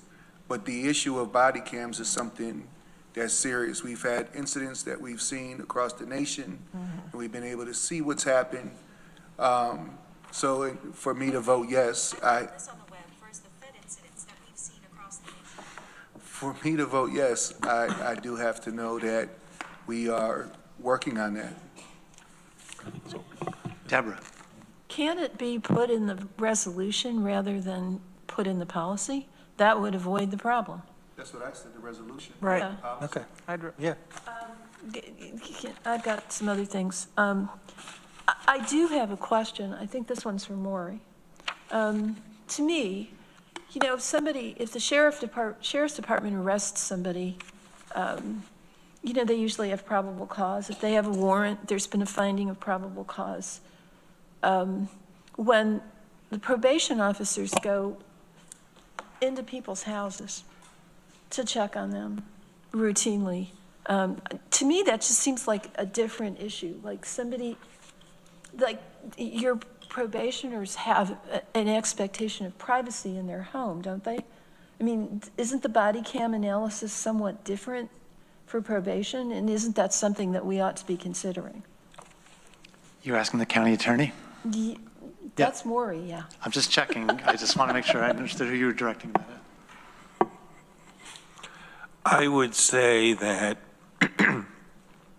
any type of photography or recording in a residential setting or in a setting where there's an expectation of privacy needs to be examined more closely.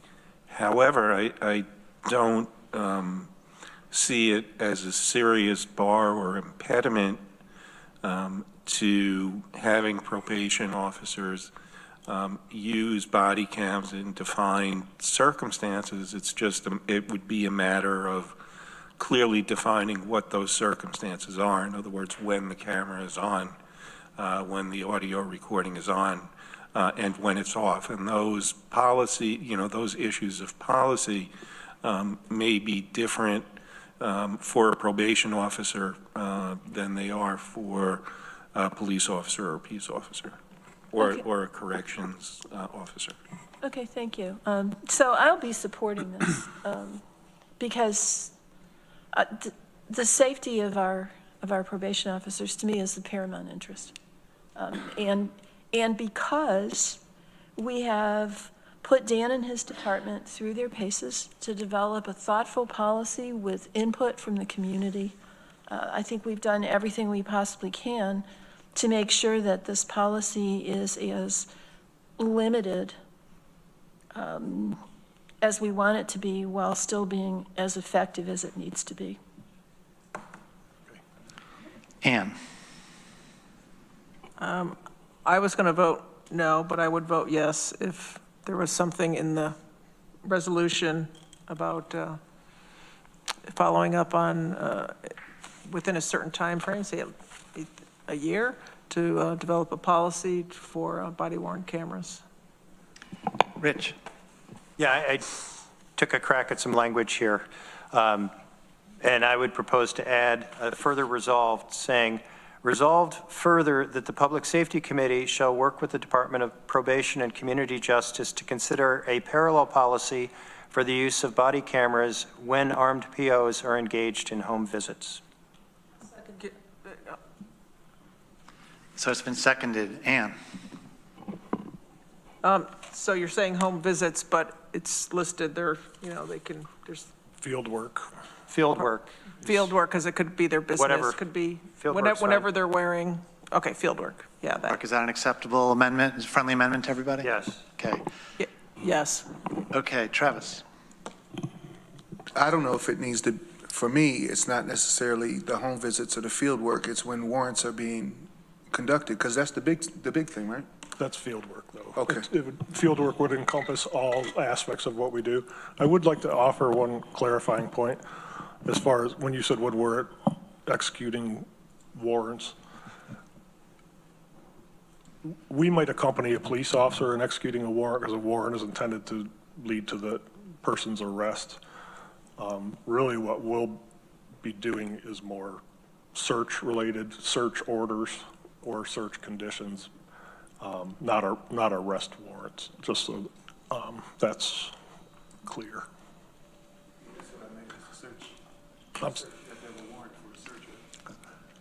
We can do searches based on search conditions, or we can ask for a search order. A warrant would be something like a bench warrant or a probation violation of probation warrant, where the person needs to be picked up and brought into court.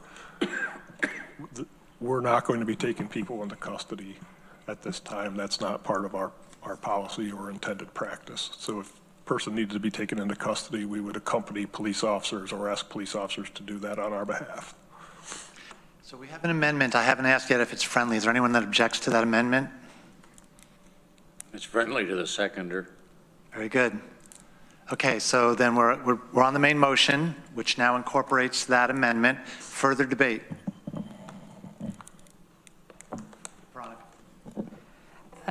It's not really debate, but I just wanted to also say I've been back and forth on this whole issue, but I am going to support this resolution, and even better with the body cam thing in it. And mainly after getting to see some of the process of Dan engaging with the community around this. I attended part of one dialogue session where Mona was there, Dan, some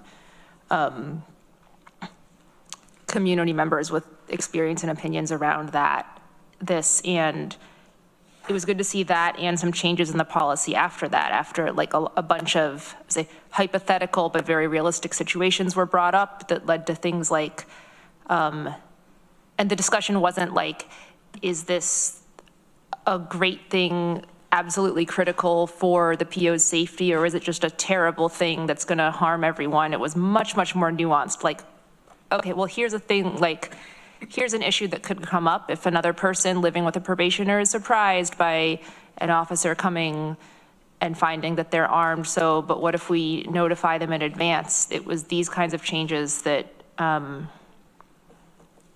makes it as good as it can be, and I really appreciate that. And I would hope, I'm not amending or anything, but would say for the record that I hope any like changes or expansions or whatnot of this policy would go through a similar process, regardless of, you know, if it's further in the future and Dan's not probation director at that time, I probably won't be here either. But thank you. Okay, are we ready for a vote? Randy Brown. Yes. Amanda Champion. No. Susan Curry. Yes. Deborah Dawson. Yes. Rich John. Yes. Ann Corman. Yes. Mike Lane. Yes. Greg Mezzi. Yes. Veronica Pillar. Yes. Lee Shirtliff. Yes. Mike Sigler. Yes. Shauna Black. No. Travis Brooks. Yes. Dan Klein. Yes. Motion carries 12-2. Thank you, everybody. Thank you, Dan, for coming in tonight. Thank you all very much. It is just about, it's just a little after 7:30. There's one thing I'd like to slip in under the radar before, or under the deadline before our break, which is we have one staff member waiting for one resolution, so I'd like to get that done before we take a little break. And that is Resolution A, which was pulled. It's from the Facilities and Infrastructure Committee. Sorry to bring that on you. Resolution A, authorization to accept 2024 Inflation Reduction Act's IRA clean energy tax credits for Green Fleet and Green Facilities capital programs. And it's under ID number 13026. So moved. And Mike Lane seconds. Randy, I think you pulled this one? Yeah, I did because I was a little confused because of a resolution we have later on. So this is from 2024. Is the funding that at risk for this one? Or I don't know. Or maybe we don't know. So we do have Terry Carroll on the line. Oh, Norma's got it too. Okay. Whoever can answer that. Terry, you're on. Okay. Yeah, so this is, we applied for this funding at the tail end of 2024. So we submitted, finance worked with Insero to get a submission submitted in November, mid-November. And so it's roughly a 60 to 90 day timeline. We're quickly encroaching on that 90 days. And so we're starting to get a little bit worried because we haven't heard anything. And obviously with what's been going on with the federal funding, there's some concerns, which I think is what's kind of leading to the resolution that's a little bit later. But this is funding that we haven't received yet. I want to be clear with that. We wrote that down in the memo, but finance best practices, and I know Lori's there, so she could probably answer this better than I can, is to do this resolution even before we get the funds. Thank you. Mike Sigler. Terry, I have kind of more of a process question. Why, this is it's grant money, right? Why is it called a tax credit, I guess, is my question. It's not a grant per se. So this is a tax credit that's been in existence for private entities for many years now. The Inflation Reduction Act passed in 2022 made it available to tax exempt entities like ourselves. And so what we do is we finish a project, which we did. So we did the geothermal project at Bostwick Road and bought vehicles in 2023. And then in the following tax year, 2024, we file a tax return, even though we are a tax exempt entity, and basically just put forward these tax credits and say, hey, we qualify for this through this law that was passed in 2022, and then we get the funding. So it's not a grant, it is a tax credit, even though we are tax exempt. All right, thanks. That was a great explanation. Deborah. Yeah, I appreciate you pulling this, Randy. I had the same questions and concerns. I just want to be sure that this resolution does not in any way commit us to spending this money until we're sure we actually get the 1.7 million from the feds, right? So the money that we're getting from the federal government is a return for money that, it's not a return. It's almost like, you can think of it almost like a rebate. The $1.7 million that we're planning is supposed to go back into the green facilities program, and we were going to use it for the next phase of projects. And so we do have some portion of these funds that were expected to help cover the cost of the boiler system at the Human Services Building and to offset a little bit of the cost of the solar that we were planning on doing at the Health Department. So to an extent, we are counting on these funds. And if they don't show up, then we're going to have to find a way to make up a little bit of that difference for both of those projects. Or all of it?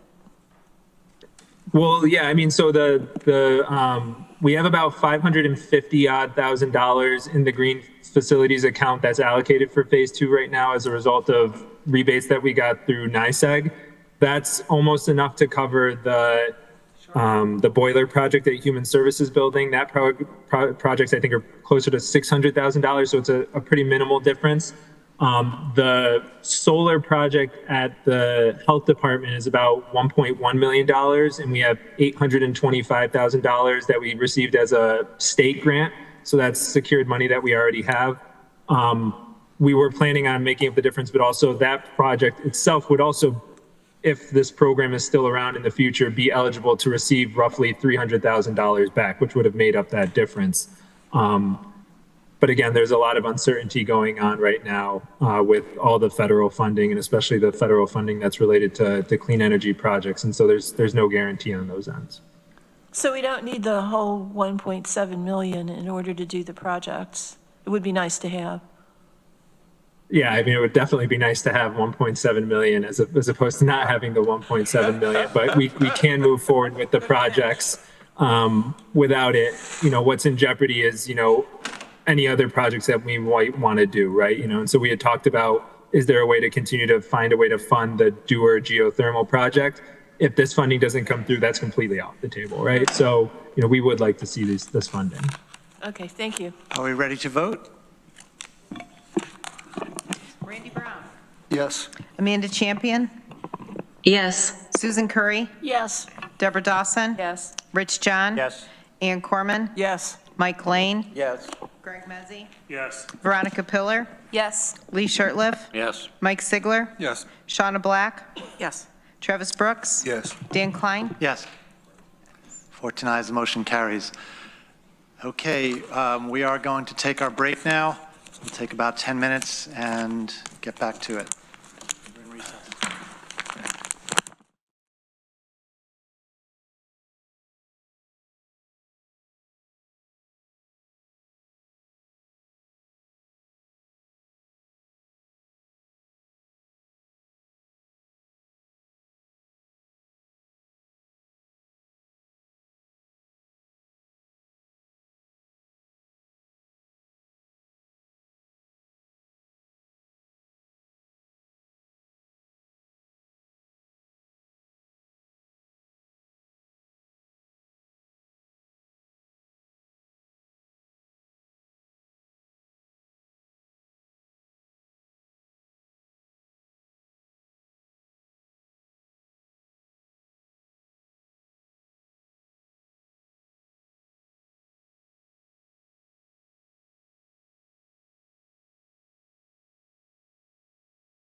What?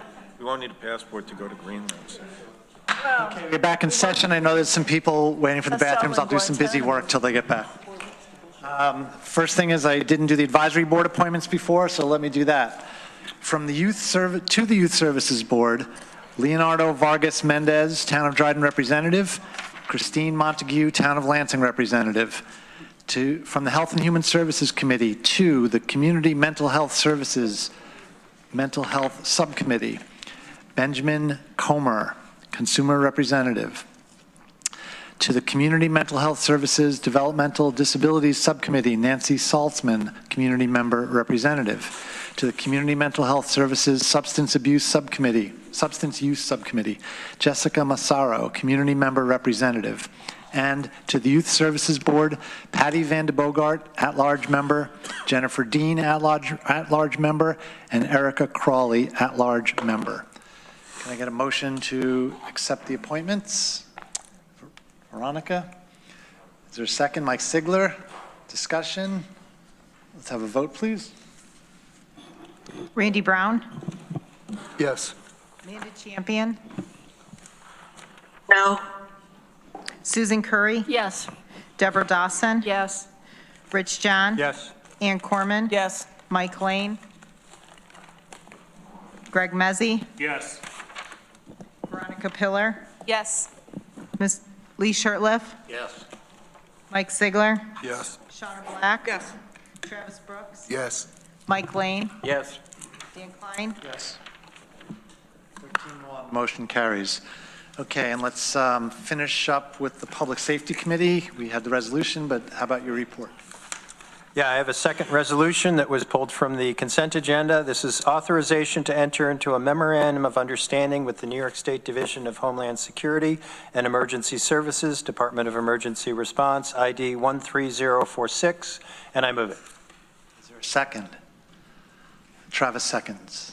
And just since it was pulled, I would speak to it just for a moment. This is a really good thing from New York State. I am often highly critical of New York State. I want to give them proper credit here. What they've done is they've bought a significant amount of emergency equipment that would be used in the event of a major flood. And they are maintaining ownership, but they're giving possession to various counties. And given the current circumstances, I think a major flood event is one of the biggest natural disaster public safety issues we are likely to face in the near future.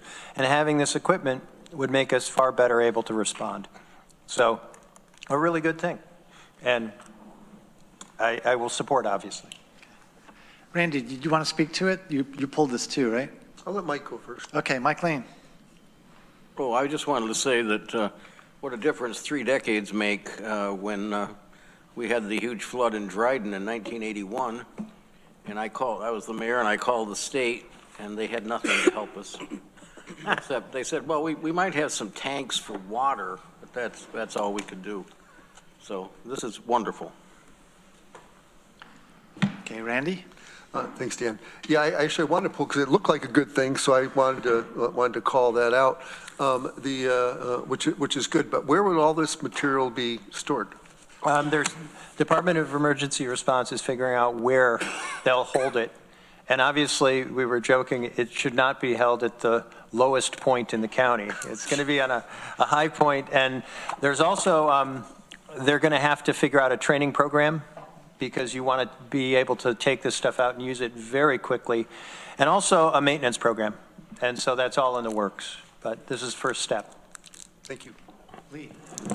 Just a couple of comments. I'm thinking back on about 10 years ago when we had flooding or potential flooding issues that occurred down in the inlets. And at the time, there was concern about a lot of property damage. And I can remember a couple of other instances over the years.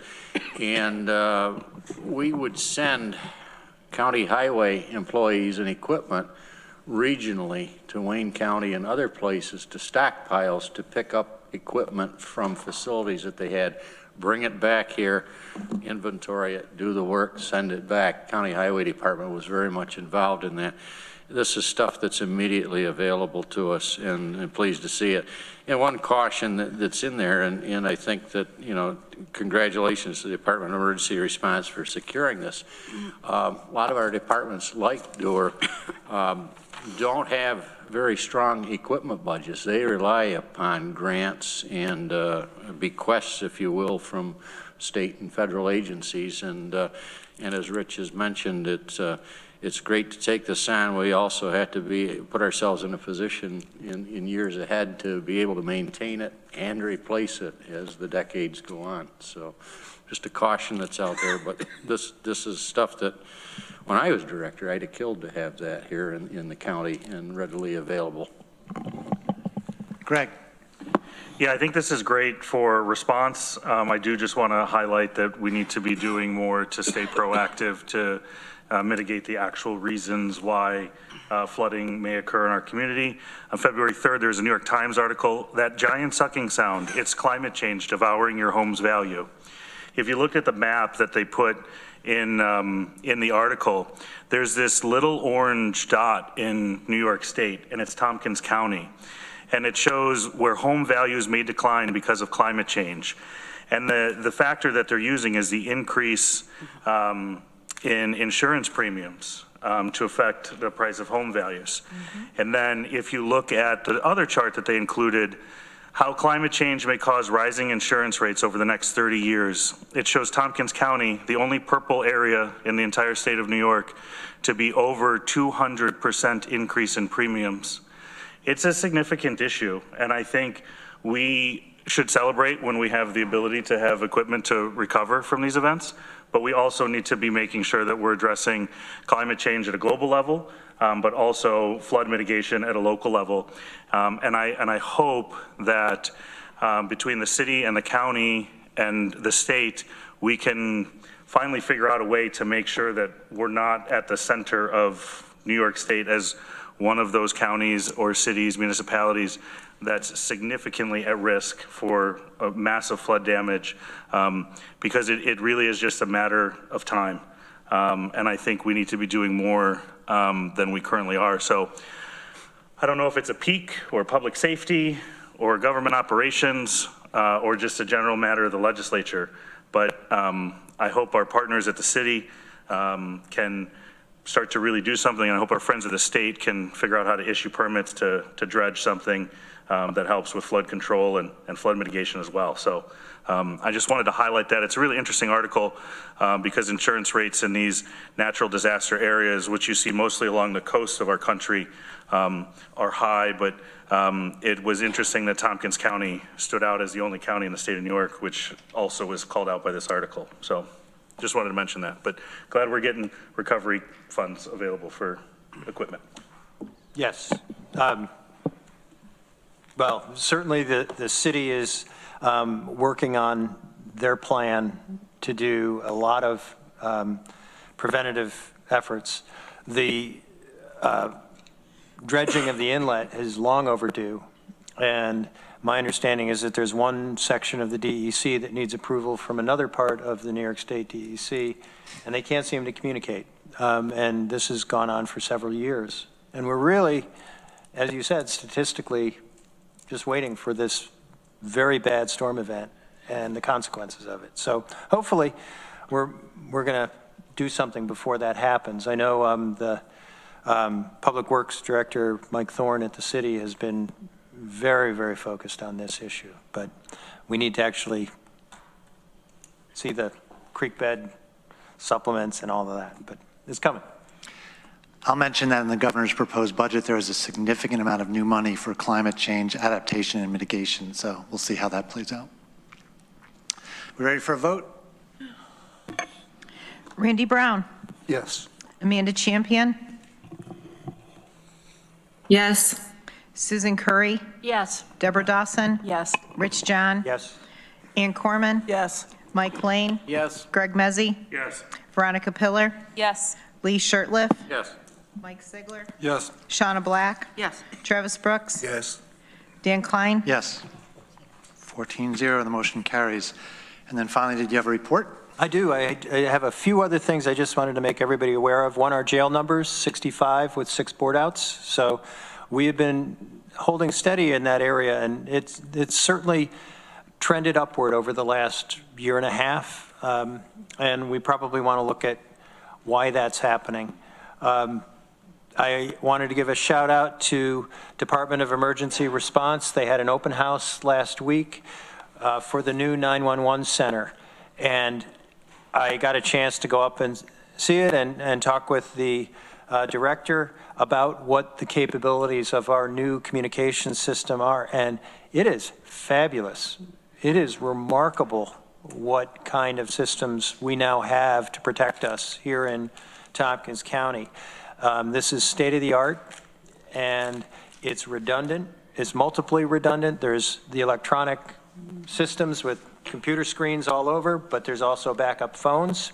There's a backup to the phone system, ES Chat, that we've funded, and they have Motorola radios all within reach of each desk so that if one system fails, there's another one.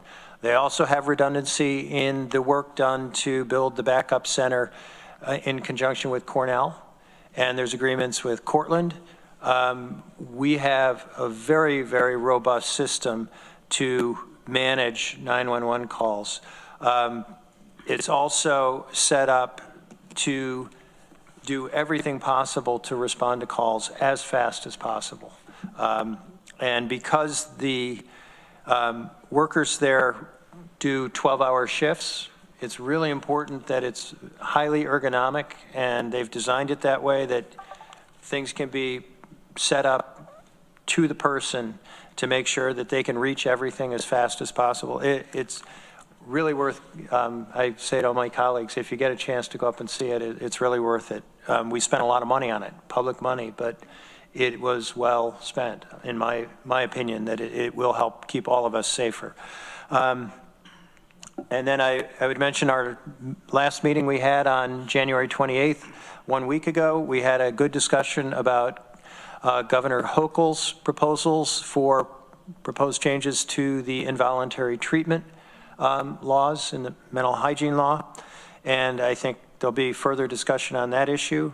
And then we talked about our February meeting. We're going to be considering goals for 2025 to include body cameras at the probation department. Happy to try to answer any questions. Questions or comments for Rich? Okay, thank you. Okay, we're now going back to the top of the order here. Budget, Capital, and Personnel Committee. Mike Lane, Chair. Well, the first rendition of the new Budget Committee will take place on Thursday, February 13th at 9 o'clock. It's going to be a 6-member committee this year, so we'll have even more activity, I would think. We'll be talking about our goals. One thing I wanted to mention is hopefully you all saw an email from Norma Jane asking about a time that we could probably do this retreat that the Budget Committee talked about doing last year, about now, which would be a sort of someone coming in to consult with us about budget processes. It started out, we wanted to learn about zero-based budgeting, but I think it's going to be more than that. It's going to be budgeting in general. So please respond to her email about so she can try to find a time. It's never easy to get this whole group together. Norma, do you want to say anything about that other than that? All right, well, thank you for doing that. And that's what I have. Deborah, is there anything you'd like to add? No, not right now. All right, thanks. Thanks. Questions or comments for the Budget Committee? Okay. Next up, Community Recovery Fund Advisory Committee, no report. Downtown Facilities Special Committee, Randy Brown. Thank you. Our next meeting is going to be March 4th at 9 a.m. Right now, the county staff are meeting with Holt and going over various issues related to the State Historic Preservation office and meeting whatever requirements or requests they have. That and another meeting happening for that this week. They're also working on reviewing the buildings we are slated to remove and getting the analysis and documentation and drawings for those buildings, and looking at the deconstruction process, and we'll talk about that at our next meeting. Questions or comments for Randy? Thank you. Next up, Facilities and Infrastructure Committee, Lee Shurtleff, Chair. F&I has not met since the last meeting, and we'll be meeting on Thursday the 20th at 9 o'clock. And we dealt with a Resolution A earlier. Questions or comments for the Facility and Infrastructure Committee? Okay, thank you. Government Operations Committee, Amanda Champion, Chair. Yeah, thank you. Government Operations will be meeting this coming Thursday, February 6th at 2 p.m. It's going to still be the same first Thursday of the month, but at 2 p.m. this year. We have quite a bit on our agenda, including we're going to be talking with our Chief Equity and Diversity Officer about the institutionalizing equity report for 2025. It's a pretty hefty report, so committee members, please make sure you have time to read through that. We'll discuss that. Some other resolutions, a couple of things from assessment and administration. And I think mostly that's it.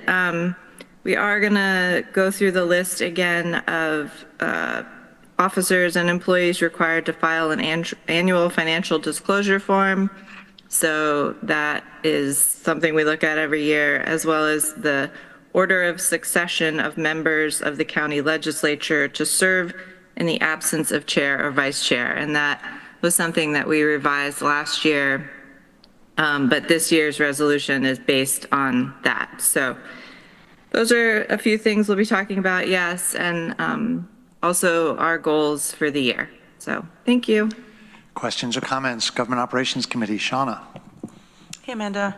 I have had some constituents that have approached me in regards to the assessment situation, and I know that last year your committee had Jay Franklin in quite a bit to discuss assessments.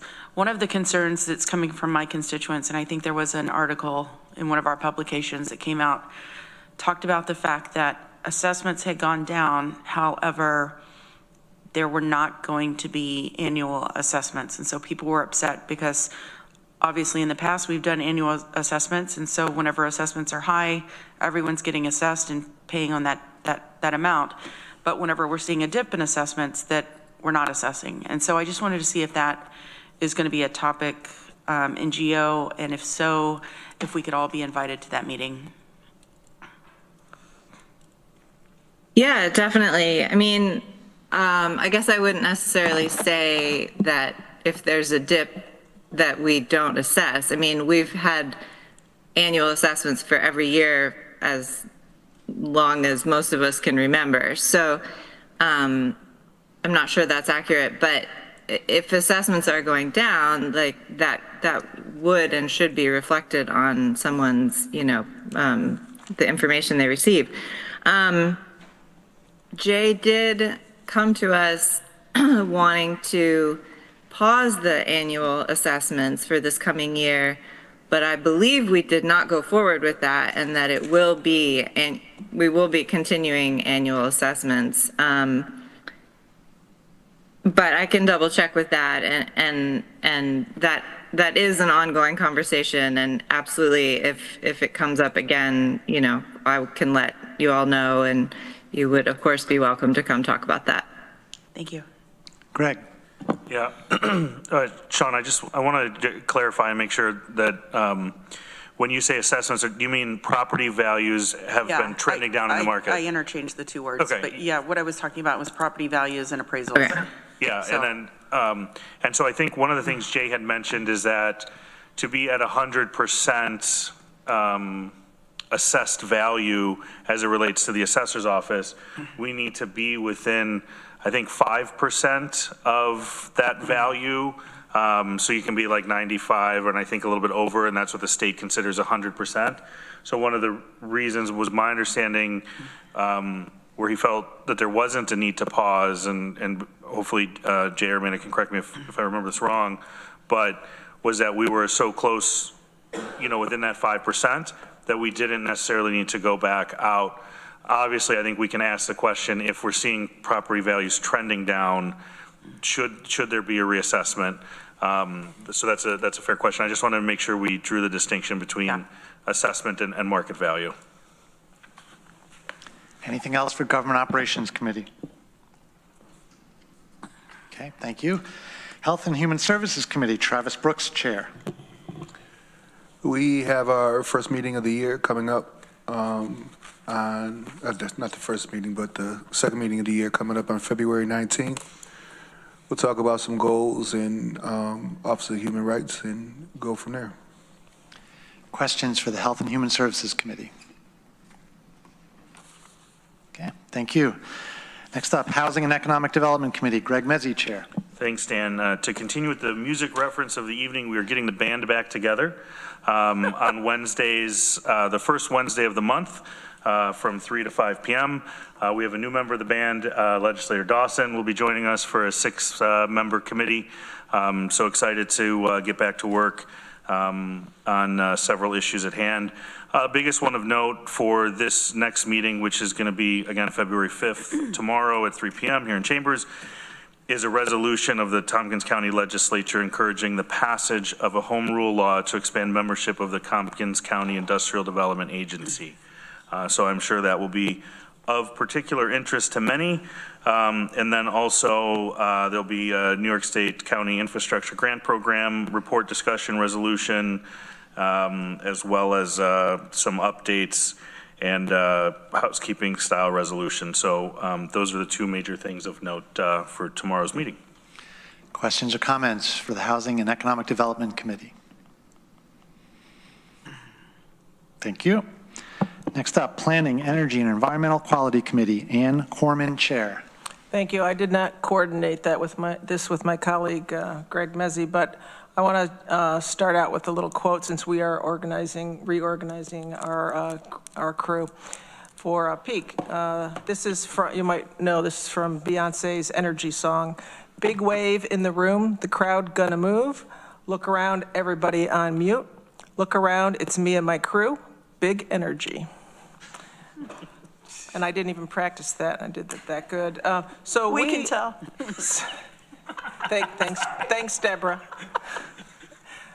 Not much of a rapper or anything. So I wanted to thank Randy, Randy Brown, who won't be on the committee anymore, but thank you for his work on that, and welcome Rich John to our committee. And we are going to be meeting still on Mondays, the second Monday of the month, but instead of 10 o'clock, we'll be meeting at 1 o'clock. And so we'll be meeting this coming Monday, February 10th. And some of the things on the agenda, we'll have a little bit more of a report from Kate Darfler, who came and spoke to us earlier from the Environmental Management Council. We'll also have Irene Weiser, who also spoke with us tonight, the new chair of the case board. And we'll also talk about department goals. We'll also have our advisory board appointments. I want to thank everybody for signing up for those. It's going to be pretty much the same. And thanks to Randy for, even though he's not on the committee, but still staying on 3 of the advisory boards that he was doing. So really appreciate that for continuity. And we'll have some items from the Department of Recycling and Materials Management. And one is a resolution to support the New York State Legislature to enact the Packaging Reduction and Recycling Infrastructure Act. And then we'll have a budget adjustment for planning regarding Clean Energy Communities Grant. And Ag and Farmland, we'll talk about their approved, we'll have a resolution for their amended bylaws. And I think that's about it. Did I miss anything else, Veronica? Did you have a song lyrics to wrap us up? Or, no, I don't want to put you on the spot. I think that's all I have. Questions or comments for our peak committee? Okay, thank you. Next up, the Tompkins Intergovernmental Relations Committee. Shauna Black, Chair. Did Rich go? He already did his. Oh, okay, missed that.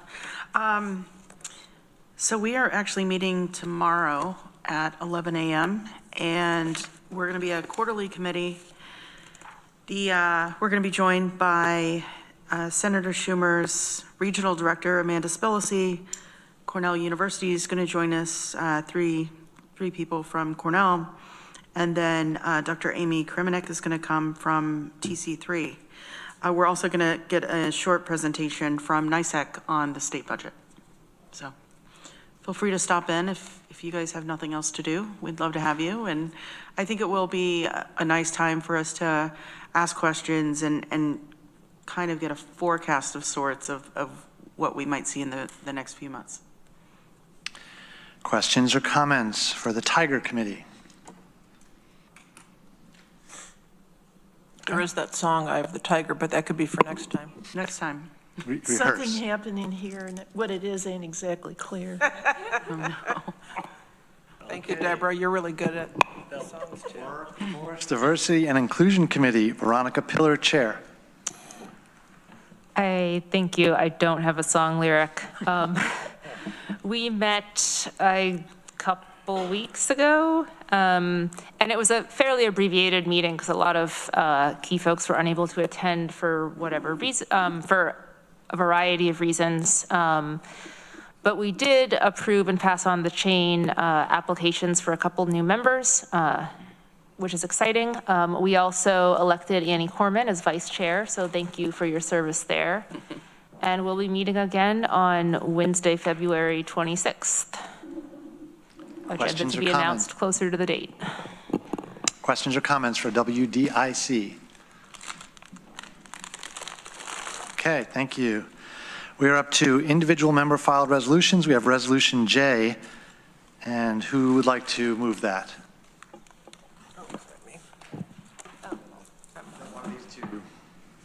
You guys? It doesn't have to be, does it? Doesn't have to be. I thought maybe you wanted to. I'll move it. Okay. Who would like to? Deborah? You were eager. Well, I think this is an important resolution. Ann? So this is resolution calling on, this is at the end of your packets, calling on Congress to preserve all local government clean energy tax credits in the 2022 Inflation Reduction Act. And so we had a couple of speakers speak to this and explain a lot about it. So I think I'll just see if there's any questions. Questions, comments, debate? Mike Sigler. I'm assuming this would be all everywhere? What do you mean by all everywhere? I mean, it's not just all Tompkins County, it's This all is everywhere in the country, right? And internationally too, I would assume. Internationally, the Inflation Reduction Act, I think is only. No. Is it just U.S.? It's the Inflation Reduction Act for. Isn't it in the title? All local government clean energy tax credits? Yeah. Not just for us, though. I mean, it's for everywhere, right? Or is it? That would be all. That would Local be all. governments everywhere. In the United We're trying to be as States. inclusive as possible this year. Mike, did you have anything more? No. Okay, any other questions, comments, debate? Let's have a vote then. Randy Brown. No. Amanda Champion. Yes. Susan Curry. Yes. Deborah Dawson. Yes. Rich John. Yes. Ian Corman. Yes.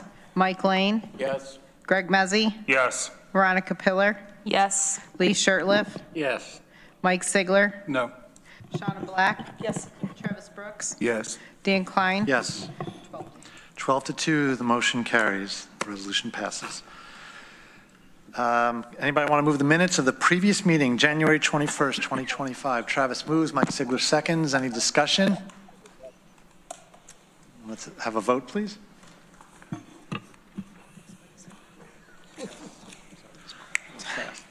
Randy Brown. I'm sorry, repeat that? This is the minutes we're voting on. Approving the minutes. Yes. Amanda Champion. Yes. Susan Curry. Yes. Deborah Dawson. Yes. Rich John. Yes. Ann Corman. Yes. Mike Lane. Yes. Greg Mezzi. Yes. Veronica Pillar. Yes. Lee Shirtliff. Yes. Mike Sigler. Yes. Shauna Black. Yes. Travis Brooks. Yes. Dan Klein. Yes. 14-0, the motion carries. Any unfinished business? Okay, I would like, if we can, to move into an executive session for discussions regarding proposed, pending, or current litigation. Is there somebody that would move that, please? Travis moves, Deborah seconds. Any discussion? Mike Sigler. I think we should have this discussion in open session. I don't think we should have an executive session for the discussion. Any other discussion? Okay, let's have a vote then. Randy Brown. Yes. Amanda Champion. Yes. Susan Curry. No. Deborah Dawson. Yes. Rich John. Yes. Ann Corman. Yes. Mike Lane. Yes. Greg Mezzi. Yes. Veronica Pillar. Yes. Lee Shirtliff. No. Mike Sigler. No. Shauna Black. Yes. Travis Brooks. No.